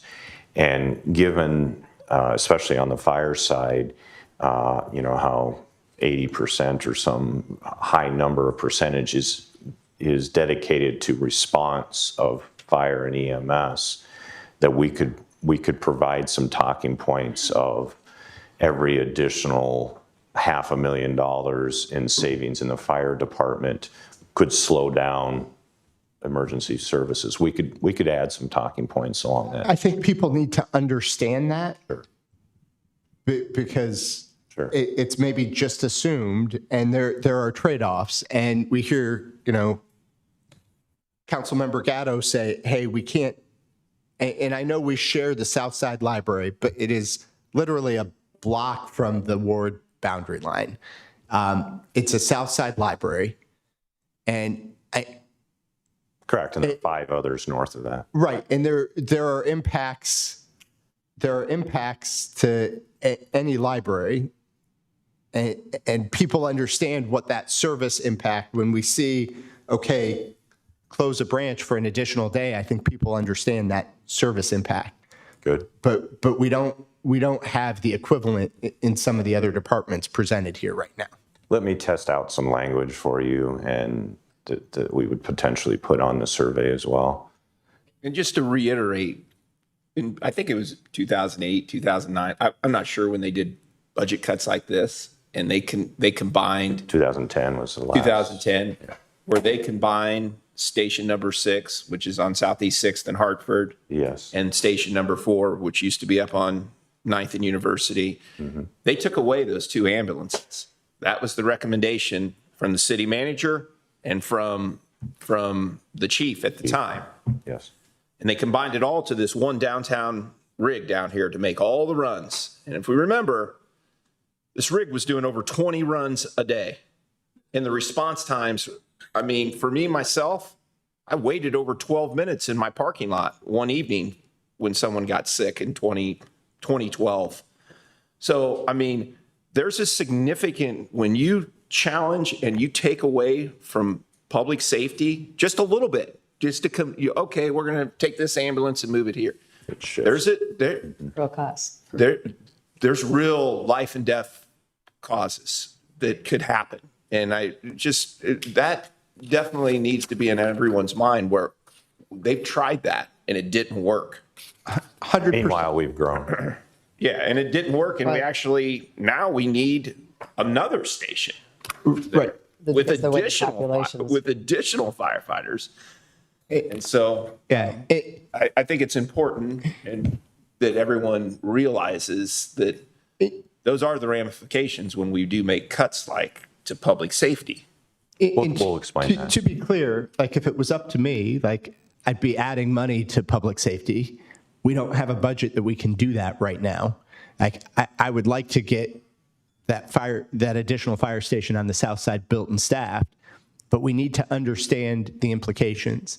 And the piece that I really want to avoid is, as we get this public input, if we don't provide outlets for folks and they don't understand the impact to service, we're going to potentially get a lot of input that has that relief valve used and say, hey, just find another 5 million or 2 million from that $140 million that's police and fire. We need to understand the implications there. And I'd also maybe appreciate some layers as well, like, because at the beginning or the introduction, I heard that there was a management element to this, and I don't have a sense, but there's no management. You know, there was very little presented in that fire slide. And like I said, not to say that that's where this ends up or where this goes, but from a transparency perspective, I think we need to understand what the impacts will be so that folks can make decisions and give us input as informed as possible. And that's what I'm worried about right now. So you want a comparison possibly of, okay, if we cut this much more out of this, the fire department, response times go to this, or the fact that we know we're already short, are you willing to live with the longer response time, or for police, the same thing? Is that what you're trying? I mean, I'm trying to figure out. With that is some of the trade-off that people need to understand, right? And because it's all a trade-off, right? it's all a trade-off, but if we're asking for input, because we're going to get a lot of input where folks, because I've already received some of it, right? Well, just go find some dollars in public safety. And if we're asking the public, like, let's give them an understanding, because this is supposed to be about service levels. Yeah. And let's really test if the folks who are saying that are comfortable understanding what reduced service levels mean. Actually. I think I understand what you're getting at. Right. We'll take a stab at that and show that to you before it goes public. Because, I mean, I've already gotten some of that feedback. I think we all have, and I think it's important to note also is I've had emails asking similar size cities, what is the authorized strength for police and fire? And if you look at what our authorized strength is compared to similar cities, especially for police, probably 50 police officers short, 50 compared to other cities. And there is a significant impact. I mean, I have emails to show that we haven't been able to handle a couple of the calls because we just didn't have the manpower to do it, and basically told that to one of my constituents, like, So we don't have enough people. Well, they might be on another call, so there's No, nobody to. we didn't have enough people to handle this specific call at night. Certain time. And okay, So so those are the again, kind of we'll have things. time to work through some Okay. more of those Some examples. scenarios of, if this happens, this is how many, when we know that we're not at strength, right? no, we're We're on- not for, I mean, we're at our authorized Well- strength, what we are right now. Sure. But cities similar size, when you compare it, population wise and call volume wise, yeah, we're significant behind the eight ball. We haven't I gotten don't to police dispute yet, that. have we? What was that? We have not. We haven't gotten Josh to had police mentioned yet, it, have so we? I wanted to I make just sure wanna that keep that's it- part of the keep it moving. conversation. Keep it moving, because I think we're maybe halfway through, I heard. We've got 4 or 5 more left. I would say there's not authorized strength, but every single department could step to the mic and talk about how their comparative staffing to others like size is under. So again, it's a balance. Not life and death. No, There's two departments that Understood. are life and death. understood. Okay. Okay, let's keep That's the moving. difference. And we'll express that in the Gotcha. exercise. Neighborhood services, a couple of different items there. Eliminate mosquito contract. So that would cease the limited and short-lived mosquito control that we currently have on contract. We also have on here the eliminate odor monitoring contract. That has resulted in many upgrades to the odor generator facilities. That the city believes it has generated all of the results it sought out to achieve. So that would be the ongoing monitoring aspect of that. Slowing development zoning review. That would be inspection services would likely increase response times for sign and fence permits, zoning compliant investigations, compliance review, limit the proactive addressing zoning violations, and ensure development remains constant with adopted plans, ordinances, and neighborhood expectations. The homeless program reduction, that one would be aspect of a vacant position that would then not be refilled, but our contribution to housing solutions would increase, as well as we would have the Harvard Fellow that is also going to be able to supplement that work as well. For 2 years. For 2 years. And then the last item there is eliminating the private property graffiti contracts. So those are discontinuing the city funded graffiti removal that are on private property, increase the potential impacts on neighborhood appearance of property owned, are unable to or unwilling to promptly address graffiti. Do we annually spend $125,000? Currently within the budget, I don't know if I can get you some history on that of how close we are to it, but that is what is in the current budget today for us to do. So it would remain for city property, Yes, Absolutely. this is private Clean up. property aspect. Yep. private property only. And I have, are you done? I'm sorry. But Let Linda. The eliminate private property graffiti contract. I've always been concerned that we're providing free services to property owners.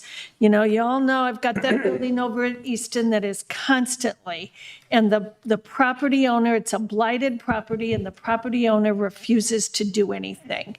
So can we put something in place that they are required to do something? I mean, can we put an assessment on their taxes? Can we do something? Because right now they don't live in the neighborhood and they don't care. And so they just let it go. And our city has been very good about addressing those concerns. But I've always felt, why should my Chris to taxpayer come dollar forward. pay to clean up your building just because you don't want to spend the money? Yeah, I'll ask Chris Johansson or one of the staff members. Chris, you know what building I'm talking about. Chris Johansson, Neighborhood Service Director. I think that's one thing we could definitely work with legal department on, if those costs are something we could assess back to the property owner. And that'd be for everything with private property too as well. Okay, thank you. And then is that something that, like right now, I think if you don't pay your parking ticket, you don't get your income tax refund? Can we do something like offset. that? Off a set-off program when it goes to collection. We have a process for that, but when you have it by a property, you put it as an assessment on the property versus Okay. going. So we can have legal look at that. There's Eventually different- we get paid for that. Yeah. Unless we take it over and then we lose all that money. I mean, I'd like to have something where we can get our money right now.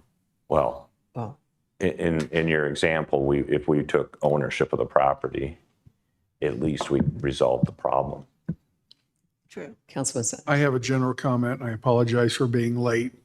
Generally speaking, I would like to know on all of these suggestions on where to save money, are there matches involved? So for example, under eliminating the odor control, don't some of the companies that produce these orders contribute? Does that mean they would continue? You don't need to answer it now, but Oh, I'm just actually, we I do, can. yeah. does that mean they're going to continue to contribute, or do we have county participation that if we were to cease, then does the county's participation drop? This is true for all of the items we're looking at. They're contracted with other partners. Yeah. Yeah, for the odor monitoring contract, the first year they did voluntary contribute. The second year they didn't. And the one thing, just to elaborate on the contract, the first year we got a lot of voluntary compliance, and there isn't a lot of avenues really for us for any type of enforcement. So the company's made a lot of different improvements to improve their facilities. Where we're at right now with it, if we get a number of complaints, we're able to call and work with them to see what the problem was, but there's not a lot we could really do to enforce any more changes than we've already received from the odor generators. Well, fortunately, regarding the odors, several of these companies have spent millions of Yes. dollars toward mitigating that, so it should be less important. Yeah. But again, my general comment is, do we have any matches that might be in jeopardy? From the odor monitoring, this is the net to the city currently with the anticipated partners going away with it. So this is the city's portion of it.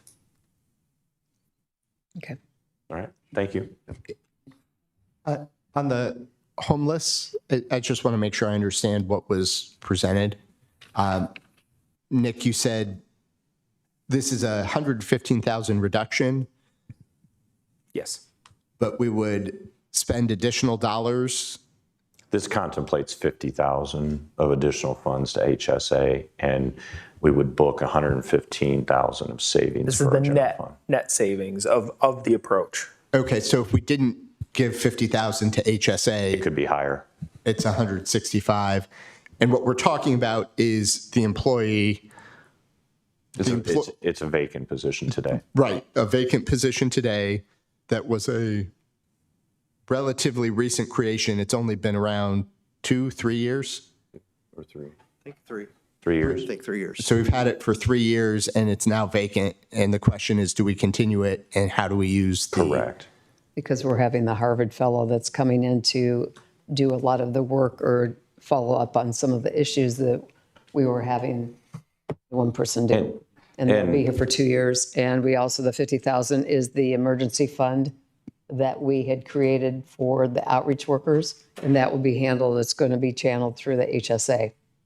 Okay, so that 50,000 would go specifically to the outreach workers. Right. Well, it could. Well, it's been directed to. That makes sense. Or is that 50,000 because we provided dollars for, it's different, right? There was outreach workers and then there was the diversion fund. We didn't fund the outreach workers. No, but we're working on finding Yes, we did. funding for 40 those people to continue. 50,000 is, the 50,000 that you're talking about that the HSA will use will be a diversion fund. So if someone can't pay their rent or someone. That's already in the budget, right? That, We've is already that part of included. that? No, we've already Separate. included that in the base budget. Okay. Okay. So We kept it in. that's not being contemplated or needed in this. This would be an additional 50,000 that could go towards our outreach contribution, as the mayor mentioned, because that was a three-party agreement. It is today still, right? We still got some time left on it, where the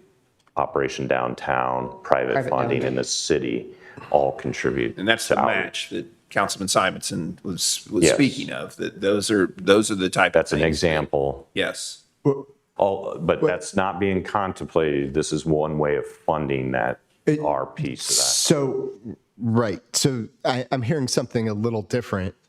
I mean, I want to make sure that the outreach piece continues. And what you're saying is that 50,000 may or may not be used for outreach if it goes to Correct. HSA. Correct. And there is no other funding identified for outreach. Is that street outreach? It's additional funds that could So- go in any homeless. So we have funds in the underlying budget for street outreach. No. So that 50,000 would be our Today we contribution do. to street outreach. Maybe or maybe not. I don't believe that you have in the funds, because that was all, that was private cooperation and it was we have a year private. left We're to pay. working again Yeah, I think- to secure, I because think it's like 250,000. 45,000. Yeah, So but we're I- trying to but I find don't those think funds that's and we're having ongoing conversations. And I think we have a positive direction that we will probably be able to get it. And there's also, primary healthcare is actually, there was a grant they're looking at too. So Wouldn't as remain far the same. as, I don't believe the outreach workers are in the funding. Well, we'll confirm. I think it actually is, Mayor. So Okay, I know it good. is in the current budget, and I do not believe we've talked about removing that for the following budget. So we'll confirm that and bring that back. Full 250? No, just our, Just our it's 50, about right, that's what I'm just saying. 45, 48,000 that's coming from the city. So we are working with, trying to find the funding to continue the outreach workers with primary health care. To extend it another 2 to 3 Another years. 2 years, hopefully. Okay. I would just, again, it's about the best use of our taxpayer dollars. I've heard from people say there really hasn't been much of an impact to our homeless community. I have no idea how to respond to that. I know that the previous liaison would send us a report every now and then that said this is what's been working on. But have we made a positive impact? Yes. And can we show that? Yes, my in the numbers apologies, that because this is where your money has gone to this, and we have eliminated some issues that we had previously. yes, we have, I think now 2 reports from primary health care that shows that type of data. So I will make sure you get those. Yeah, I My thought we had apologies shared that out, but we'll get it. hadn't been shared. Okay. But I would tell you, I thought it was very convincing of they're tracking the contacts, the number of contacts they have. Okay. And then the outcomes as well. Right. How many individuals are finding housing, getting support services. I would tell you primary health care has been a fabulous partner in that Great. regard. That's Money all very I well spent. need to hear, and just to, We'll bring you I the can data. forward that report on. So really quickly on that, just it's not part of this conversation, but the 50,000 that we're available. funneling to the emergency assistance, the street outreach workers have to be able to support folks in crisis. Yes. Pushing that through HSA, they won't take a cutoff of that, right? It's been communicated that is not. Okay, what the so money is. 100% of that is still available for the street outreach workers to. Correct. Okay. And it would be hopeful that And- under HSA, that even more people might participate within this whole area. Good. Yep. Yeah, I would also just, we've talked about this. I think we're due for a work session on homelessness. Absolutely. Unhoused. I think that I don't really know. I know, we have the HSA and we have a seat or 2 on there, but I would like to know kind of what's going on, and because that's a very common conversation that I have with constituents. We will schedule that and bring that back to council. All right. Thank you. The next slide is on Parks and Recreation. We've got several different items on this to discuss, so bear with me as I talk through these. Disposition of park properties. These would be evaluating properties for potential sale with restrictive covenants, other legal requirements, but in different areas that would be less utilized, but allow for the community would permanently lose those public open spaces or any of the future recreational opportunities associated with those properties. This Question on that. That would be one-time funding, or is this like yeah, so that. But let him. Yeah, so what this actually represents is a third of that sale, so it allows for multiple year of carry to solve. So this is a third of the dollar amount, so we'd be looking at over $2 million of value of property for disposition. What that does allow also, in addition, beyond that only doing a third is based off this number, the maintenance as it relates to those would then be coming into play as well. So we took that into consideration with putting that number here. It allows the disposition to be utilized for multiple years of solve. The additional comment, very important one, is that we would put those properties only into taxable uses to start generating future property taxes. So we'd have a 3-year runway to essentially develop some of those properties and start generating additional tax base. And on some. Huh?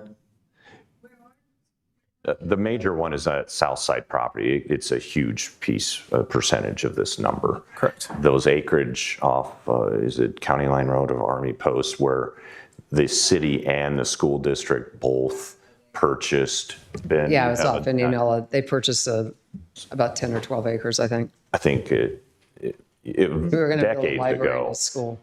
I'll let Ben speak to But it. that piece of property, we just had somebody who wanted to lease it, and we said no. Why wouldn't we lease it and bring in some money? I would need to check if that's the same property. That It we is own. the same Well, they were gonna property. It put- we were gonna do absolutely another- The is. 60 acres. Go ahead, or the. Mayor Bozen, members of the Moines City Council, Ben Page, Parks and Recreation Director. The list of land is a few here. So the first one we just mentioned was future southeast school, park, and library. In 2007 or 6, the council and the school board bought that together. We own 30 acres each. The lease that just came up this last few months was to farm it, not to turn it into taxable value with development. The other significance, that's 60 acres. There's 72 acres that we've acquired to do county soccer expansion. We hired a consultant about 6-7 years ago to look at that as the metro was growing with sports complexes. Knowing the financial status of the city today, doesn't seem likely that we'll be able to do that. So there's the 150 or 30 acres. There's parks like portion that we've already worked through that's in this list, Bates Park, Royal Park, and then Kearney, we'd end our lease with Kearney Park.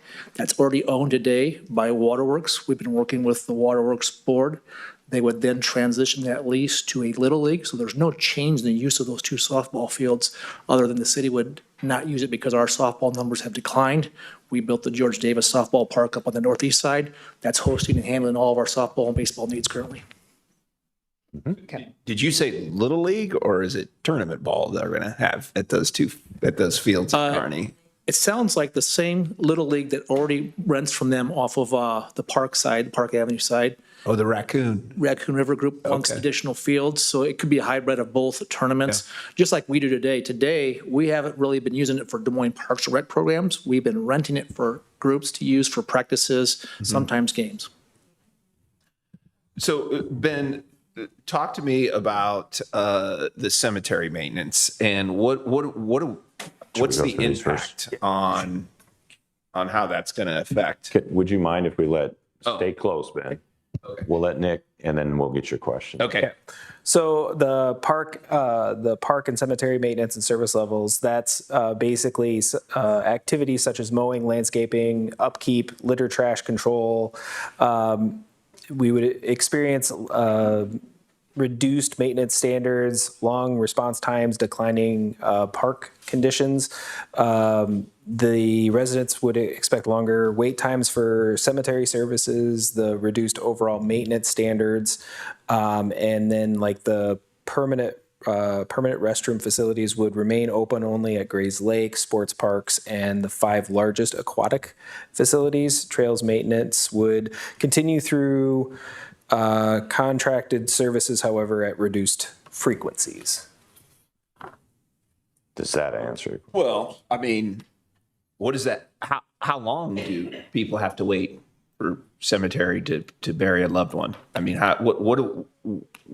what's the impact, I guess? I mean, are we talking about people that are actually using the backhoe to, I mean, who's being eliminated that's going to slow that down? I think it's more on the maintenance side that was This based is a off of it, combination of lots of because it's both the parks and cemetery, both aspect within that number. How long are people going to have to wait to bury their loved one? Additional days or weeks, or what are we talking about? No, that's not. In the cemetery side of both parks and cemeteries, I'll take cemeteries, that is a question based on how many orders we get per day. A busy day in our world is 6 to 8 services on one singular day, and we have a very small team to do that. So as we have to downsize the organization here, if this is one of those things that is selected by the council and the city manager's budget, it will depend on the busy days. Most days it won't be noticeable, but there will be days where there'll be times where we'll have to tell people that we already have 6, we can only handle 8 now with this new level of staffing components. So it could be about a day to it depends on where it falls too. Like if you call on a Friday and we're not open on Sunday, you might have to wait till early next week, Monday or Tuesday. But we're not talking 14 days. No, or anything no, like that. maybe a day or two. Okay. And I think we can get more level of detail too. If you have questions, then we can get back. So if we want to keep going. That's true. Mayor, if I may, to that point, regarding process, there have been a lot of questions asked. Are all of these questions going to be published in writing? I would like to see that. It's going to take some time, but for the council and the public to see what the questions have been, to give you time to answer them. I think that'll just save a lot of time for the next time that we meet for the same discussion. That is the intent. Okay, thank you. What's the two pools? Keep going. Keep going? Okay. Keep going. Simplifying the landscaping to trees and wood mulch downtown parks. So that is lower maintenance landscape standards, the reduction in seasonal plantings, the visual amenities would be noticeable in the downtown area and around key public spaces. The reduced police patrol presence in Parks and Rec, that would be the dedicated peak use periods would be reduced while core public safety services would remain available. The residents may perceive a reduction in the visible security and response within the park's facilities. Closing 2 of the 5 public swimming pools. There's 2 aspects of that. The dollar that's there is the operational aspect. Not represented there is the larger capital cost that we see in the CIP or future CIPs. So the residents would have fewer aquatic recreational opportunities and would need to travel to access the public pools. Remaining facilities would likely experience increased crowding, reduced programming available, and concerns regarding access. Seasonal employment opportunities would be also significantly reduced. The actual facilities have not been identified of which 2. We would obviously, similar to your library conversation, want to look geographically because the same theory holds. There's only 1 pool on the south side currently. I'm glad you said it. I didn't have to. Yes, we acknowledge that. And again, being early in the process, it needed to be on the slides for your consideration and public input for, let's say, 5-6 weeks from now to determine if it still remains a valid option. And would one of those options, instead of closing a swimming pool, I know Birdland, we could have spent over $1 million doing repairs to that. Sure. That's $1 million if that were one to be closed. To me, that just seems wrong to spend $1 million only to close it. Once it's closed, it's never going to reopen.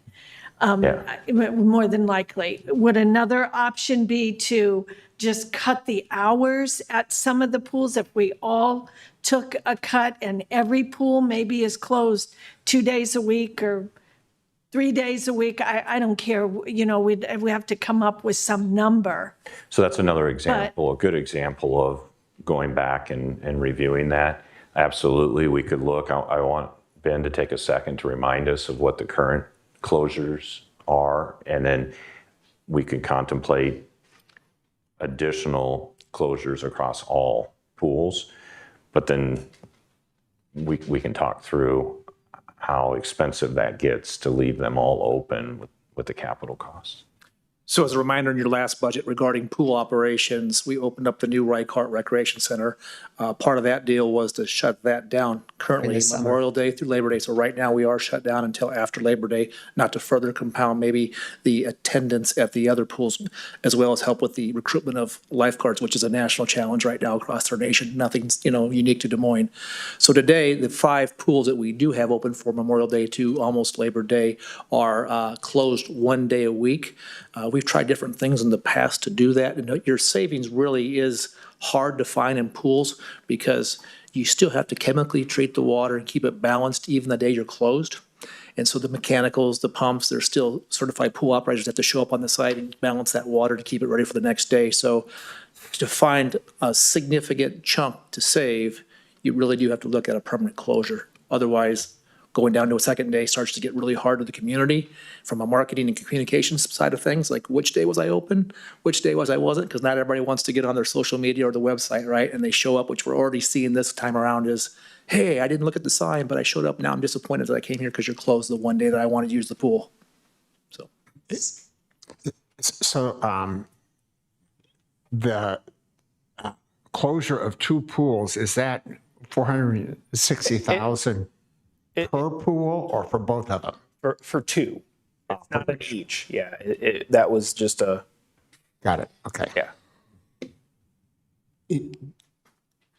Do we have the anticipated capital costs for the various pools? Yeah, we can provide the schedule. The council proactively got in front of that 4 years ago. Yeah, about 3.5 years ago, we hired a consultant that gave us a staged approach for immediate repairs needed, well, critical, then immediate, and then the last phase we never really intended to get to would be additional features if you wanted to expand the size of the pool, add new slides, et cetera. So we've been clipping away at that at a good chunk because you were all really nice about putting significant funds in the budget. So we've made her halfway through the system on the, what I would say are the critical repairs. Most of the critical repairs, we're now into the immediate repairs. And we can get that number.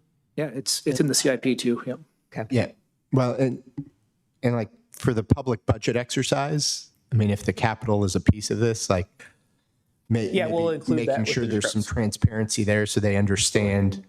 It could be a $5 million project down the road to improve, Right. just to get them to medium. If we did critical, then how much more is it just to get them to operational Right. efficiency? And if there are some pools because of their age that are, or other factors that require additional like additional capital outlays that are going to be more regular, we should know that too. We have that. We have all of that, and just as a reminder, our pools are considered very old, and so every year we find new things. So whatever information we give you this summer is always going to change from the winter when they come out of hibernation, and we see all the different effects of heat, freeze-thaw cycles. So it's an ongoing challenge. So could there be the question of, with the new Reichert Center, would people rather have that open all summer or another pool? I mean, or are there pools? I know the school districts have a lot of pools that they don't use during the year. I get it, they're inside, but if it's a matter of wanting to learn to swim and things like that. So those are questions I think we need to look at too. Right. And maybe think about if there are things that we could do to Synergies partner together. with the district to provide access to swimming in the district pools. That's certainly. As they're going through their own They're going through it exercise too. of understanding their own assets Because one of the most expensive things for them is a swimming pool too, the maintenance and for the all upkeep. of us. Okay. The next one is the reduced environmental education programming. That is educational programming focused on the nature conservation and outdoor learning. Was significantly scaled back. Resident schools and community groups would have fewer opportunities to participate in the environmental education and stewardship activities. The reduced community engagement programming would be the after-school fall programming at the 3 different sites would be discontinued. Families who rely on those affordable recreational opportunities would have fewer options available. And then the mobile recreation opportunities would also be reduced. What sites? I don't know if we had attributed which sites at this point. We were just assuming that it would be The community engagement piece would be the fall programming. It wouldn't be that summer programming that we do right now that are Not the youth. 2 7-week sessions of the summer. The budget had previously allowed to do a little spring programming, a little fall after school programming.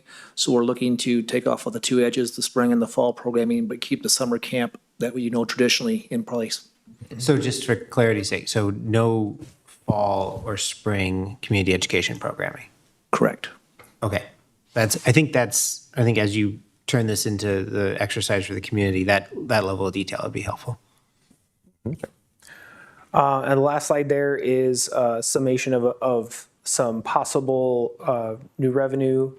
Parks, I'll commend Parks on their annual review on their fees. So that's not kind of what we're talking here about. It's possible new fee or approaches to the fee structure there at parks. Again, these are a summation of 3 different things. So when we go through the surveying, we'll have them as multiple items, but in total, that's the number that we have on these. The 3 different things that we're talking about here is the non-residents at a higher rate than residential for certain services. Change would generate additional revenue where we're potentially reducing participation from regional users. The second one would be youth participants would move from a free daily access to $1 daily access for facility access. While modest, the fee may create barriers for some families and could reduce participation. And thirdly, the other item would be looking at pay for vehicles to park at like Gray's Lake during designated periods. While generating ongoing revenue, the change may alter visitation patterns and generate public interest and feedback due to parks popularity. So how would the resident, non-resident work when we have a combination of a golf pass that includes something that's not even in our city? How's that going to even work? So we'd have to work with those other cities. We already reconcile, so I think what Councilmember Gatto was speaking to is in the golf operation, we have 3 courses in the city limits, Blank, Waveland, and Grandview. The county has a golf course jester. We partner, so we sell what we call a season pass, where you can buy a course or you can get options to have access to all 4. At the end of the year, we look at how many rounds. So if Scott Sanders played 10 rounds, but 9 were at the city courses and 1 were at the Jester County course, we would split that revenue 90-10. So there's a way to look at that and extract that. Quick analysis is our suburbs have doing this, not including golf, but our suburbs have been doing this for recreational programming for many years. We were probably the last to do it because it causes a little bit more administration for us, but there is a significant revenue there between cemeteries and recreational fees like shelters and all the youth and adult sports programs we do. But I just don't see how that works with the golf pass. I mean, I understand what you're saying with the other ones, but how do you have if I don't understand how you're going to be able to do that. It'll take a little bit of thinking still to get through it all and how the mechanism works to prove where you're from. There are cities that do it, I can tell you that. Not You're going to local. limit what the folks are going to buy a pass in Ankeny that's going to go play at Jester and maybe come down and play at Waveland, but it's supposed to be in the entire city. I mean, I don't understand. I'm not sure. We'll let them work on those details. Yeah, there's other options. It could be where the entire pass is more expensive unless you're a Des Moines resident. So there's other ways we could look at that. Okay. It would have to be with our partners. And then the $1, we're gonna go back to maybe charging every youth $1 to use That is one of the 3. Pioneer Columbus or something like that. The 3 rec centers, correct? Yeah, That's the a proposal. challenge. And how many dollars? Well, I think that's Specifically that one. 25,000 is our estimate total. Okay. Yep. for that. So I think those are all things, if you want to bring back, we can get more detail on those. I have a question. The police patrol item, is that currently a park line item? Like, is that park employee or It's a we pay Cost. we pay out of the park budget Correct. for, Des Moines police officers. so is that 2 or 3 officers that are? It's a rotation between different parks. We've started this decades ago, so it can be as many as a couple or more depending on what we're seeing in the park system where we're trying to curb some behaviors we don't want to see. So it can be on the north side, the east side, and then they tell us what they need as far as their needs for safety with officers. So typically it's 2 per car. And does that include, because I know we have officers at the pools.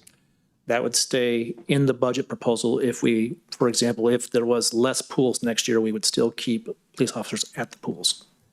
Okay, so kind of built into that 230,000 per pool is whatever police presence exists at that pool. That's my understanding. Okay. Okay. And we get more specifics. This is just generally how you're coming up with Yeah, I just wanted to make sure I understood. Thank you, Ben.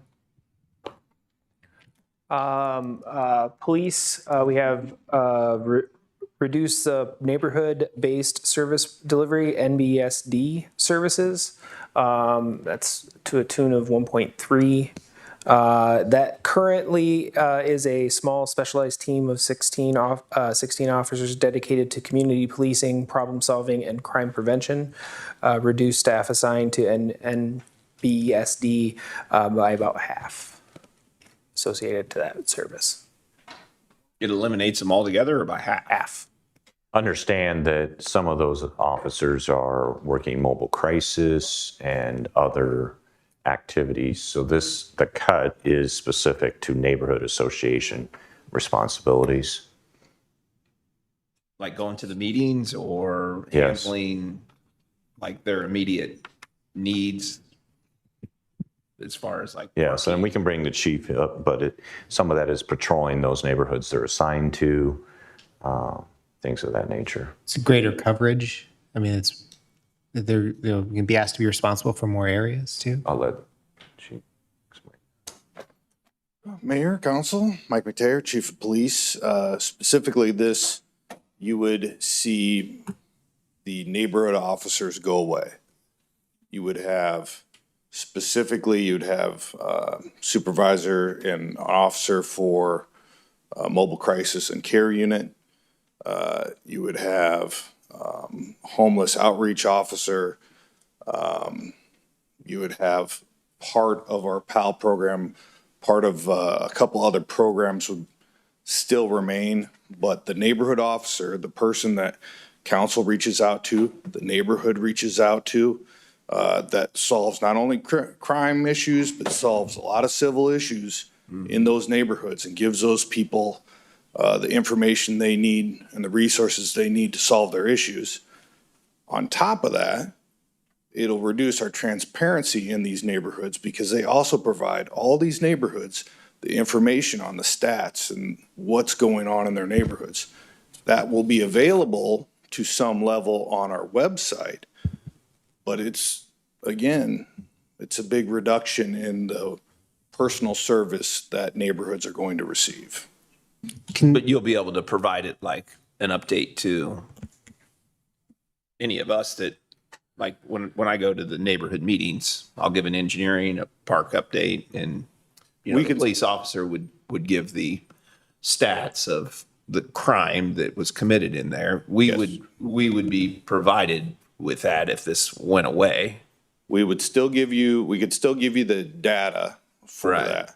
But not specifics. It'll be difficult to get specifics on who's helping solve that. And we've had a lot of success with the MBSD program because of consistency of communication between our officers in specific neighborhoods. And that will not happen.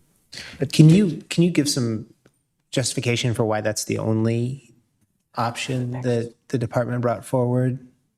The police responsibility is to handle emergency situations, 911 calls, and investigate criminal instances.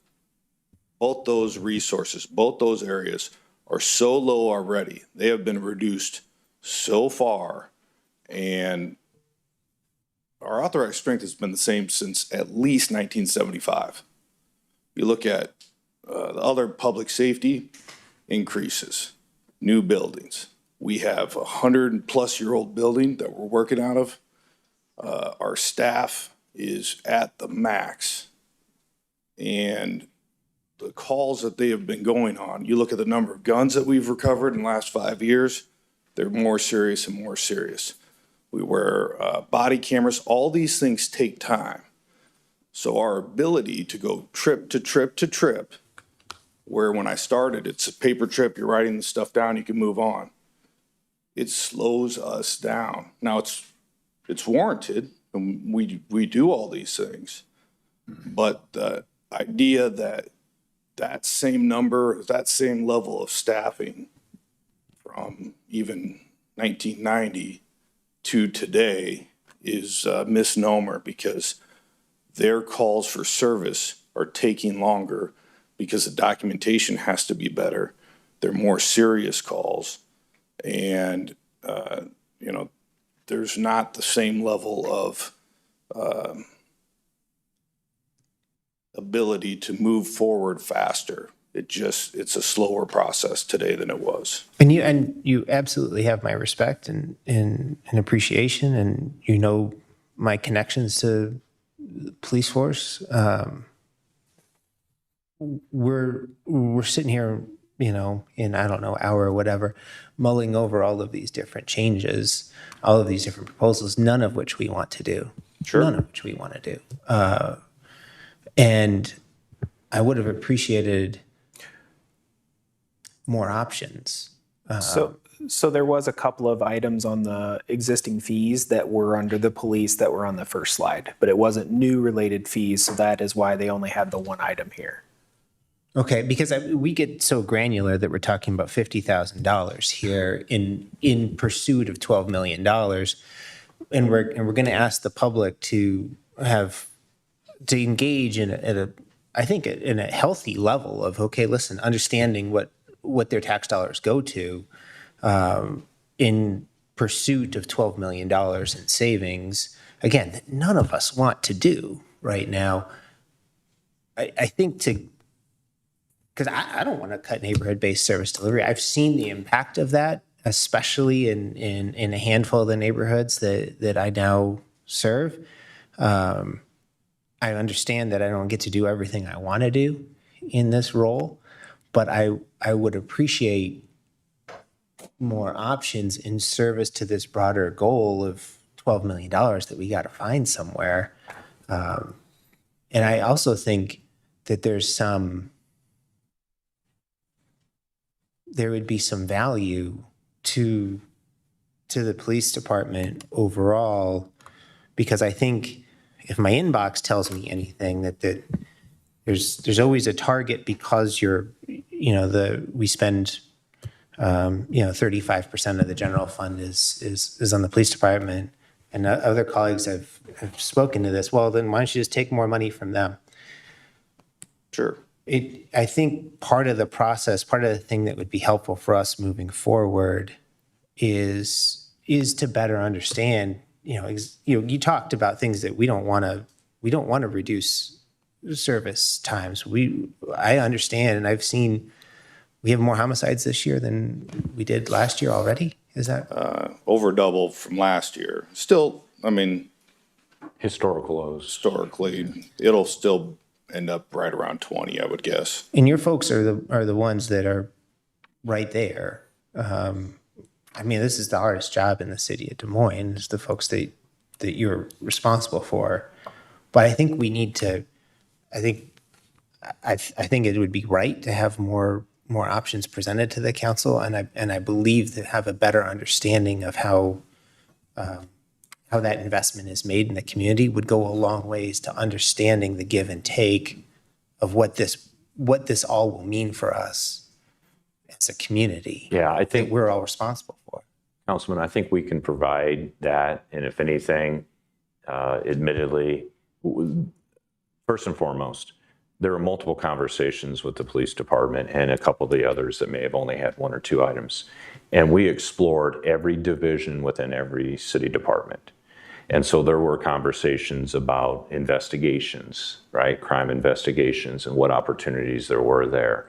And quite frankly, there did not appear, in my opinion, to be options there.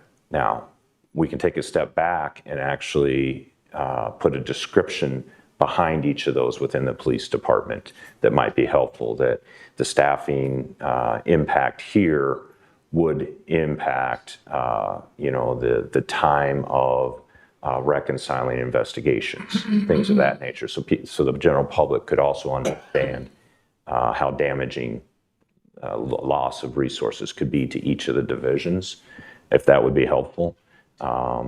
Because I may have short-circuited that a little too much in knowing that, or thinking that our general public would never want to go there. But we can absolutely provide what those impacts would be division by division within within the public safety My, department. my primary bias in this whole process is the more information, the better. And that's fine. And I think that and I think the level of engagement that we're already getting from the community is a value. It's a strength for us, and we need to meet it with as much information and diligence and care as possible, including, Chief, I mean, you've articulated to me reduction in positions already that you've undertaken since you came on board. I know an assistant chief is not there anymore. You've been moving folks around, trying to have more civilian positions for cost savings. So, I mean, I think the more of that is present, in addition to give us things to work with here, that's what I'm looking for. Yeah, we can provide that. And there is one more slide that heavily involves police yet to come. Okay. Maybe So we wait. I Let's just get have to one question since the chief is up here, and I think it's important that, because I had an email from a constituent asking about authorized strength. I think it was yesterday or the day before, and you text me back.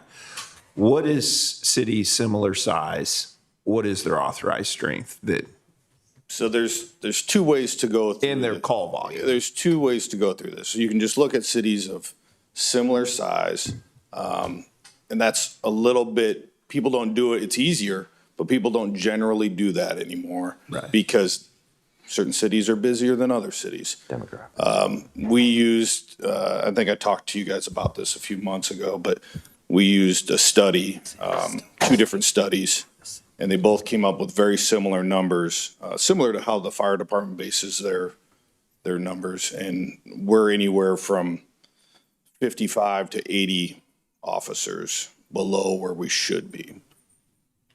Thank you.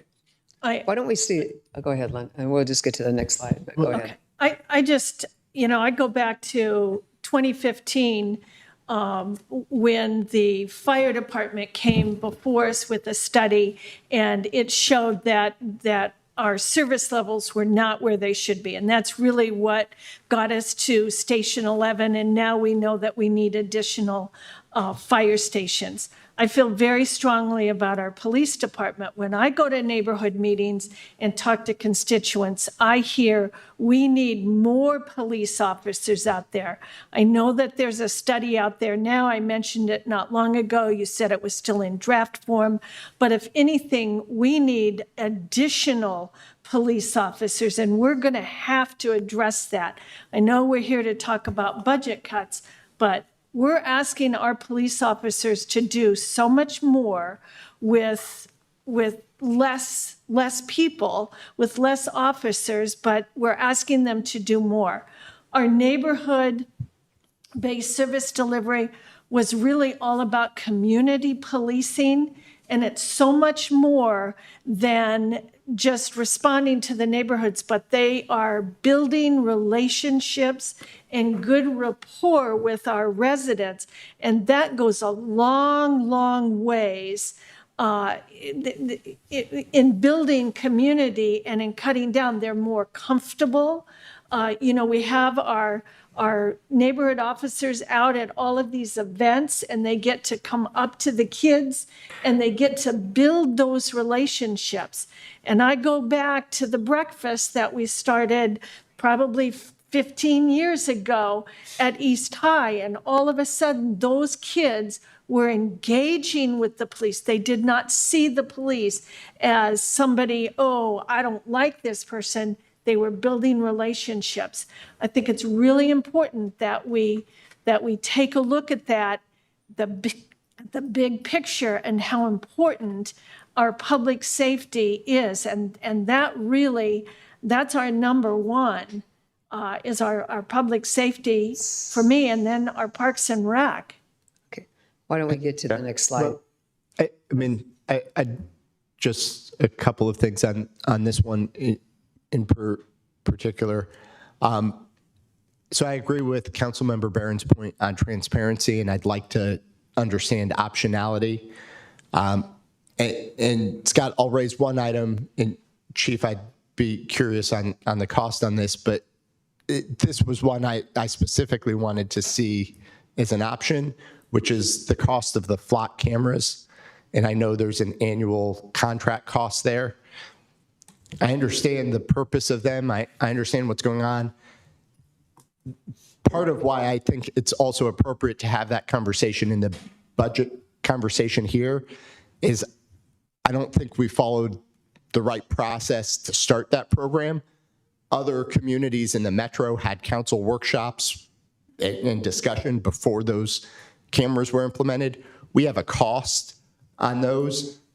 And when we're talking about budget cuts in comparison, like, again, all other things equal, I wouldn't be making any cuts in this regard. But if we're choosing between additional officers and, I don't know, is it 250 a year, 500 for 500,000? Like, if we could have additional officers, first flock cameras, those are the type of things that I'd want to weigh, because I know there's some level of concern, at least with a segment of the population, that we use that as a tool at all.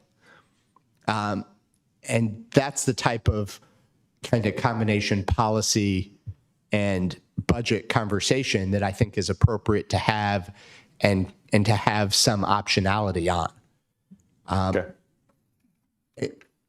Okay. I suspect there might be other things, and I know folks are stretched thin, and there's some technology options that I think we'd like to be able to take advantage of that would help as well. And then one broader comment in terms of some of this from a staffing perspective, and maybe it's just too complicated to do as part of this process, but I know we've been doing some things from a mobile crisis and trying to think about, are there welfare check calls that maybe aren't necessarily policing calls that are more appropriate for a social worker? Are there mental health calls? On the fire side, we've been doing some of the health management because we have frequent callers. Where is the mix in terms of slightly different public safety service or how we respond that has the opportunity to save dollars and maybe provide better service the first time, because we're fitting a changing world into, I mean, the point is, we've had a authorized strength that's been the same for decades, but we've also put more and more on our police that maybe isn't really what is the police work. And thinking about how we take that more holistic approach, and does that provide savings opportunities? What does that look like? Rather than we're having this conversation about cuts and service and not necessarily thinking about everything that we could do differently or better that may have budget impacts as well. And I don't know that we can do all of that in this process, but I feel like that should be part of this discussion as well. But I would assume you guys have looked at that, because we know that we're picking up what is we're not the traditional police with all the mental health crisis that we did, but I would defer to them. Is that the right diversion method? And is it worth those dollars because there's nobody else picking it up? I think everybody got invited to go see dispatch, and if you haven't been there yet, you're going to see exactly what you talked about, Councilman. They are diverting those calls. They have a counselor in dispatch that can help, so we don't even have to send people to certain calls. We don't send police to certain calls because they're not needed. That type of diversion is going on. Is there things specifically with technology that can help with our staffing crisis, as I'll call it? Yeah. It's not free, money though. for it. It's not, none of this. And unfortunately, the way technology is right now, you're not buying anything. You're leasing. So if you had the one-time money, it's not going to buy you a product anymore. You're getting a lease, and this is how much the lease per product costs. So it's harder to do some of the technology than it was, let's say 10 years ago, where you just bought an item. Now it's always, you're just leasing all those. You can work it into your budget. It's just it's a little bit more hard. Okay. And that dispatch, I'm sorry, was pretty amazing experience. But you can also see how many trips are sitting there because they're not priorities. And people are still calling and want you to come out, but they're waiting a long time. Yes. Not an emergency. And, that was very eye-opening to see. And the amount of calls that they're taking, some of them they're not emergencies, and they handle it very well. So hats off to that whole department. They do an excellent job. Excellent. Okay. That's a good segue to the last slide, Mayor. And Chief, stay close if you would. So not a surprise or new information to the council. We have been having conversations with the other two PSAPs in the region. There is the county dispatch, our own city dispatch, and then there is the western suburbs, which is called Westcom, which they all separately dispatch. As you might imagine, it's pretty important that we have multi-jurisdictional ability to communicate. And so there are levels and layers of technology that are necessary to make sure all three of these PSAPs and dispatches can communicate well with each other. And there are different technologies being utilized that then require another set of technologies to make sure communications are not dropped between one piece of equipment and another. That's as far as I'm going to go in the detail of that at the moment.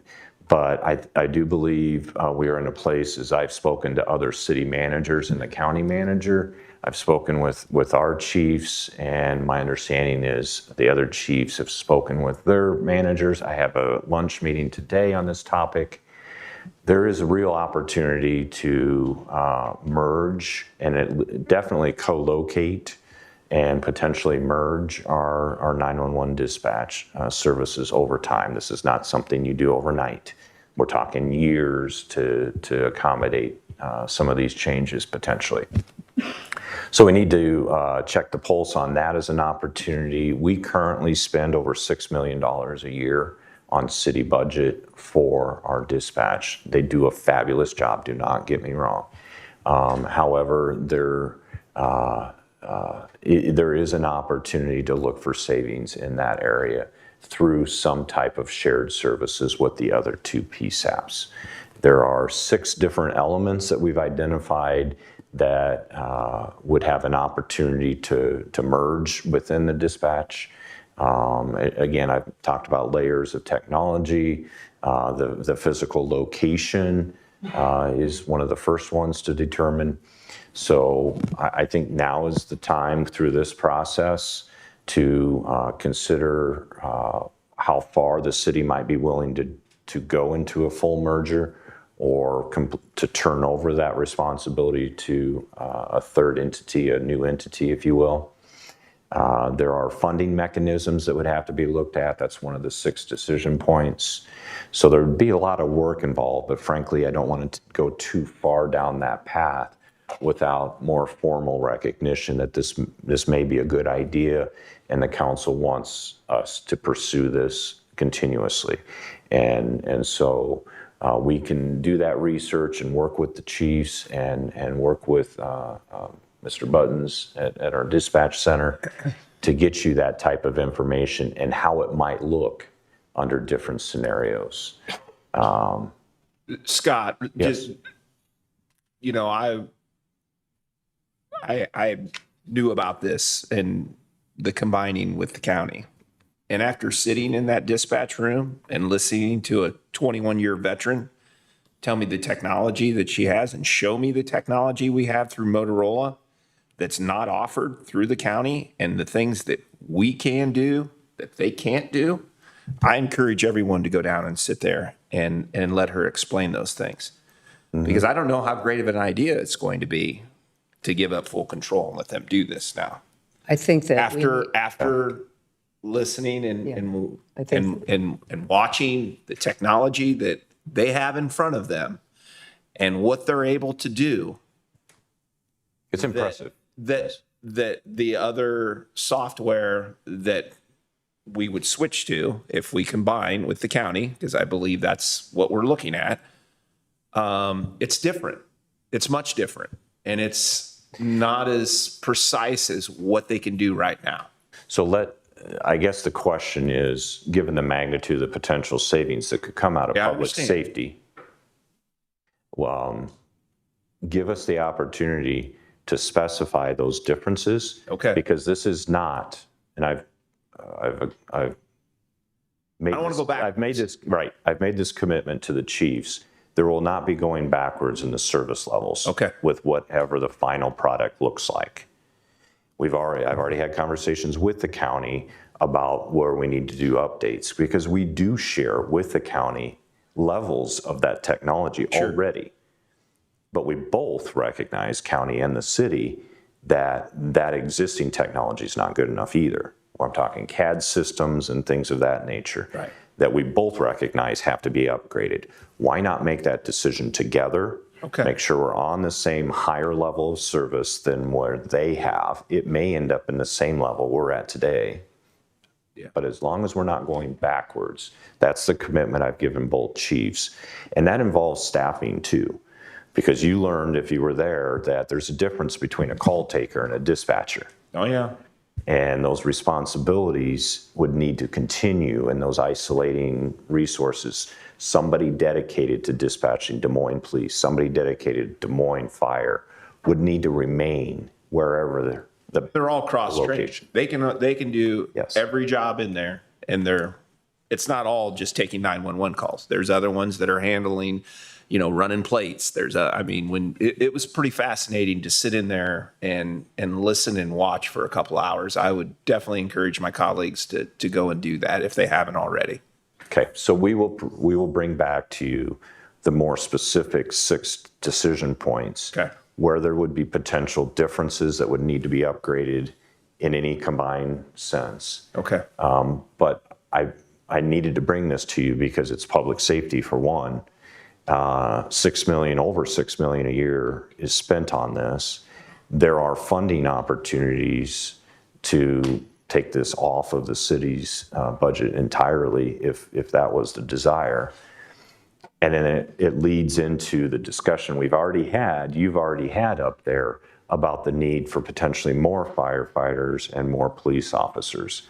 What better way to fund that than to be able to find savings of this magnitude to fund these operations? Because the fire specifically, and these are separate items, they don't have to be connected, but they're there because you've got savings in the first item, and the second two are additional costs that you've already spoken about. Essentially, the most immediate need is to put into the official budget the staffing of engines 8 and 9, because today that's covered by as needed with overtime and things of that nature. That's never been budgeted, the cost of that overtime, except the one pilot that we had done. And the pilot's now over, but we're continuing that cost. We need to recognize, the council needs to decide, are we going to recognize that those need to be done all the time and add staff to assure that in on the fire side? The police, we've just heard, the chief and I have thrown out the idea of maybe increasing 2 officers a year as a good start to show some good momentum. So we're trying to find ways to do that. So we could bring back these second and third items of what those costs would be and what it would mean for staff authorized strength. But I've heard through other conversations some desire. You don't have to tell me today. In fact, I'd prefer you don't tell me today, but let that sink in and think through that and think about the opportunities that might present. What about additional technology that we've talked about that could help? Like drones that could respond. Yes, that would need to be on. We've seen that would need to be on this list of potential increase, but we can sure bring that back as, and we've actually heard even potentially to get some private funds to assist in that regard as well. There's enough interest out there and potential grants to go after some of that. Well, I remember how we got body cameras, and that was a donation from a business. To get us started, yes. To get us started, maybe we should look at some of these We can businesses absolutely, that can help with, Altoona has the drones and I've seen it operated here. It's something that could help us and probably cut down on some of the calls that some of our patrol officers are taking and be able to, some of the calls that we can't get, the four-wheelers that are running up and down. Well, you can send a drone and watch where that guy goes. Now we know where he lives. Now you can go ticket him. I think that that's part of the discussion is how do we become more efficient? It might cost some money to do it, Exactly. but in the long run, you get the efficiency, and that's what this exercise really, and I'm sure you're all looking at that anyway. so we'll bring back a specific proposal in that regard, but understand it's not just police. It seems like It's every throughout here. week I hear about another opportunity. We knew fairly quickly that fire could benefit from those drones as well. Yeah. Mental health calls where somebody's acting erratically, you could actually talk through the drone as well to the individuals that are there on site. Just last week, and we'll have further conversations about this, I was talking with our ICON group and the water trails. That's going to be a real concern to patrol people that are having problems out in the water. Yeah. A drone would be a great way to monitor where that activity is concerning. So there are several different value systems that we could include in that. So just a couple of comments, right? Like the drone technology and the applications in a public safety sense, like, I get it. I saw it. Like, I get how there could be benefit. Although the question I had was, how does that impact staffing? And there was no discussion of reduction or the efficiency yet. Like, it's just, at least in the initial stage, an add-on. But the other piece that I want to, particularly with the drone technology, that we didn't do on the flock camera, and I will go back to that.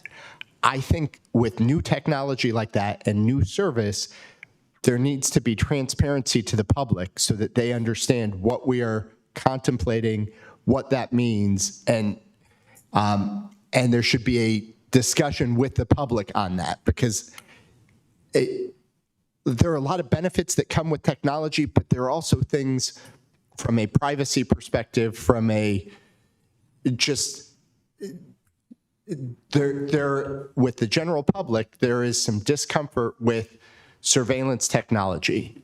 And if we're not being transparent about that, I think we run into some issues. And that's part of, I think, the concern I have around the discussion on the flock cameras and making sure that we get the policy right too, in terms of how we govern those new tools and how we add them. And I would very much want transparency to happen there. One, I think it's really hard to add a service like that, given the discussions we're having from a budget perspective. I'd also like to just say, like, I'm very much supportive of exploring the merger of dispatch and figuring out how we can save it. I would much rather find savings there and put those savings into additional personnel than some of the other pieces. And I know that's maybe not perfect, and the department, there are things that we have, and the change in the department is hard, but that's a much easier conversation to have, to merge services and be able to add staff and with the dollars that are saved than some of the other pieces. So I'm very encouraged to have that conversation. And I think we need to understand, eyes wide open. Again, that's where transparency helps, and understanding the impacts and the trade-offs of that merger. But to me, the priority should be on personnel and staffing levels. That's the piece that I hear over and over again. And so if we can merge some things and that allows us to have dollars for staff and for personnel that we need, I'd rather have that type of conversation. Okay. And then the other question I had is with these items, like the potential savings from a merger, the implementation of the pilot, the cost for patrol, are those going to be in the budget exercise as well? Yes. Okay, so that will be something that the public. Any additions would make the gap even larger, a negative. Right, it would make it harder to solve. And if you're adding here, you're going to have to do more of the cuts elsewhere. Correct. I think we have to be aware too on the merger too. This might, I don't know how long it's going to take. So for the immediate, More than this 2 year years. coming up, I mean, definitely need to look at it and understand all of it. I think we also have a timing issue too. So I think we have to, in the long run, we'll save it, but will it be in the years that we need it Right. to implement it? So I think we have to be realistic on that too. Well, right, but we're also looking at increases in staff, and maybe if the way we pay for that is savings from a merger, like. But if we don't get the merger for 3 or 4 years, then. Yes. That's potential, yes. Okay. Just want to make sure we don't get, that we don't give that this is going to be the end all when we might not even, it's going to take at least probably 2 years to get it all together anyway. So I just want to make sure we're not putting aspects that we could save a lot quickly when we're immediately having to make some changes. Right. But Now, down the road, it's great, but. Right. Well, my understanding of the way that this budget challenge works is that we're going to solve for the next 2 years, and then 2 years from now, we're going to be asked to solve for the following 2 years because. Well, hopefully we'll Without get some any changes, yes. Hopefully we'll get other changes legislatively. Right. I would hope for the legislative changes too, but I'm not going to. I don't know that I'm going to. Breath on that. I'm not going to go to the poly market and make a bet on it. That's for sure. All right, the only other additional comment is we have done transparency very well in the past. We'll use the body camera process. That was very well done, and it invited private funds, even some grant funds. So we'll try and follow that path with the drones and other technologies that get presented. I think, All right, so- I think there's a private, I've been asked to So we'll- put that together, so Okay, yes. so we'll work bet on there that. is. And any other slides? No, Okay. it's just a reminder, thank you. Again, starting out the process, we'll have a few more of these conversations and we'll include the public from there. So thank you. Really quickly, Scott, if you don't mind, I just wanted to, probably on behalf of my colleagues, thank you in the city manager's office, the budget director's office, each of the department directors for going through this process. This is not, I mean, this is dang near traumatic to be talking about doing less of what you're called to do and doing less with people that you trust and you respect. And so I know that's a hard process to go through, and I'm appreciative of the effort that you all put in, and we'll try our best to honor it going forward. I just wanted to, glad you brought it up because we want to thank you and your staff and everybody that came to participate. This is, as we said before, the beginning. This is not easy. We want to provide the best services we can in the abundance that we can, and we know these are going to make impacts on everyone.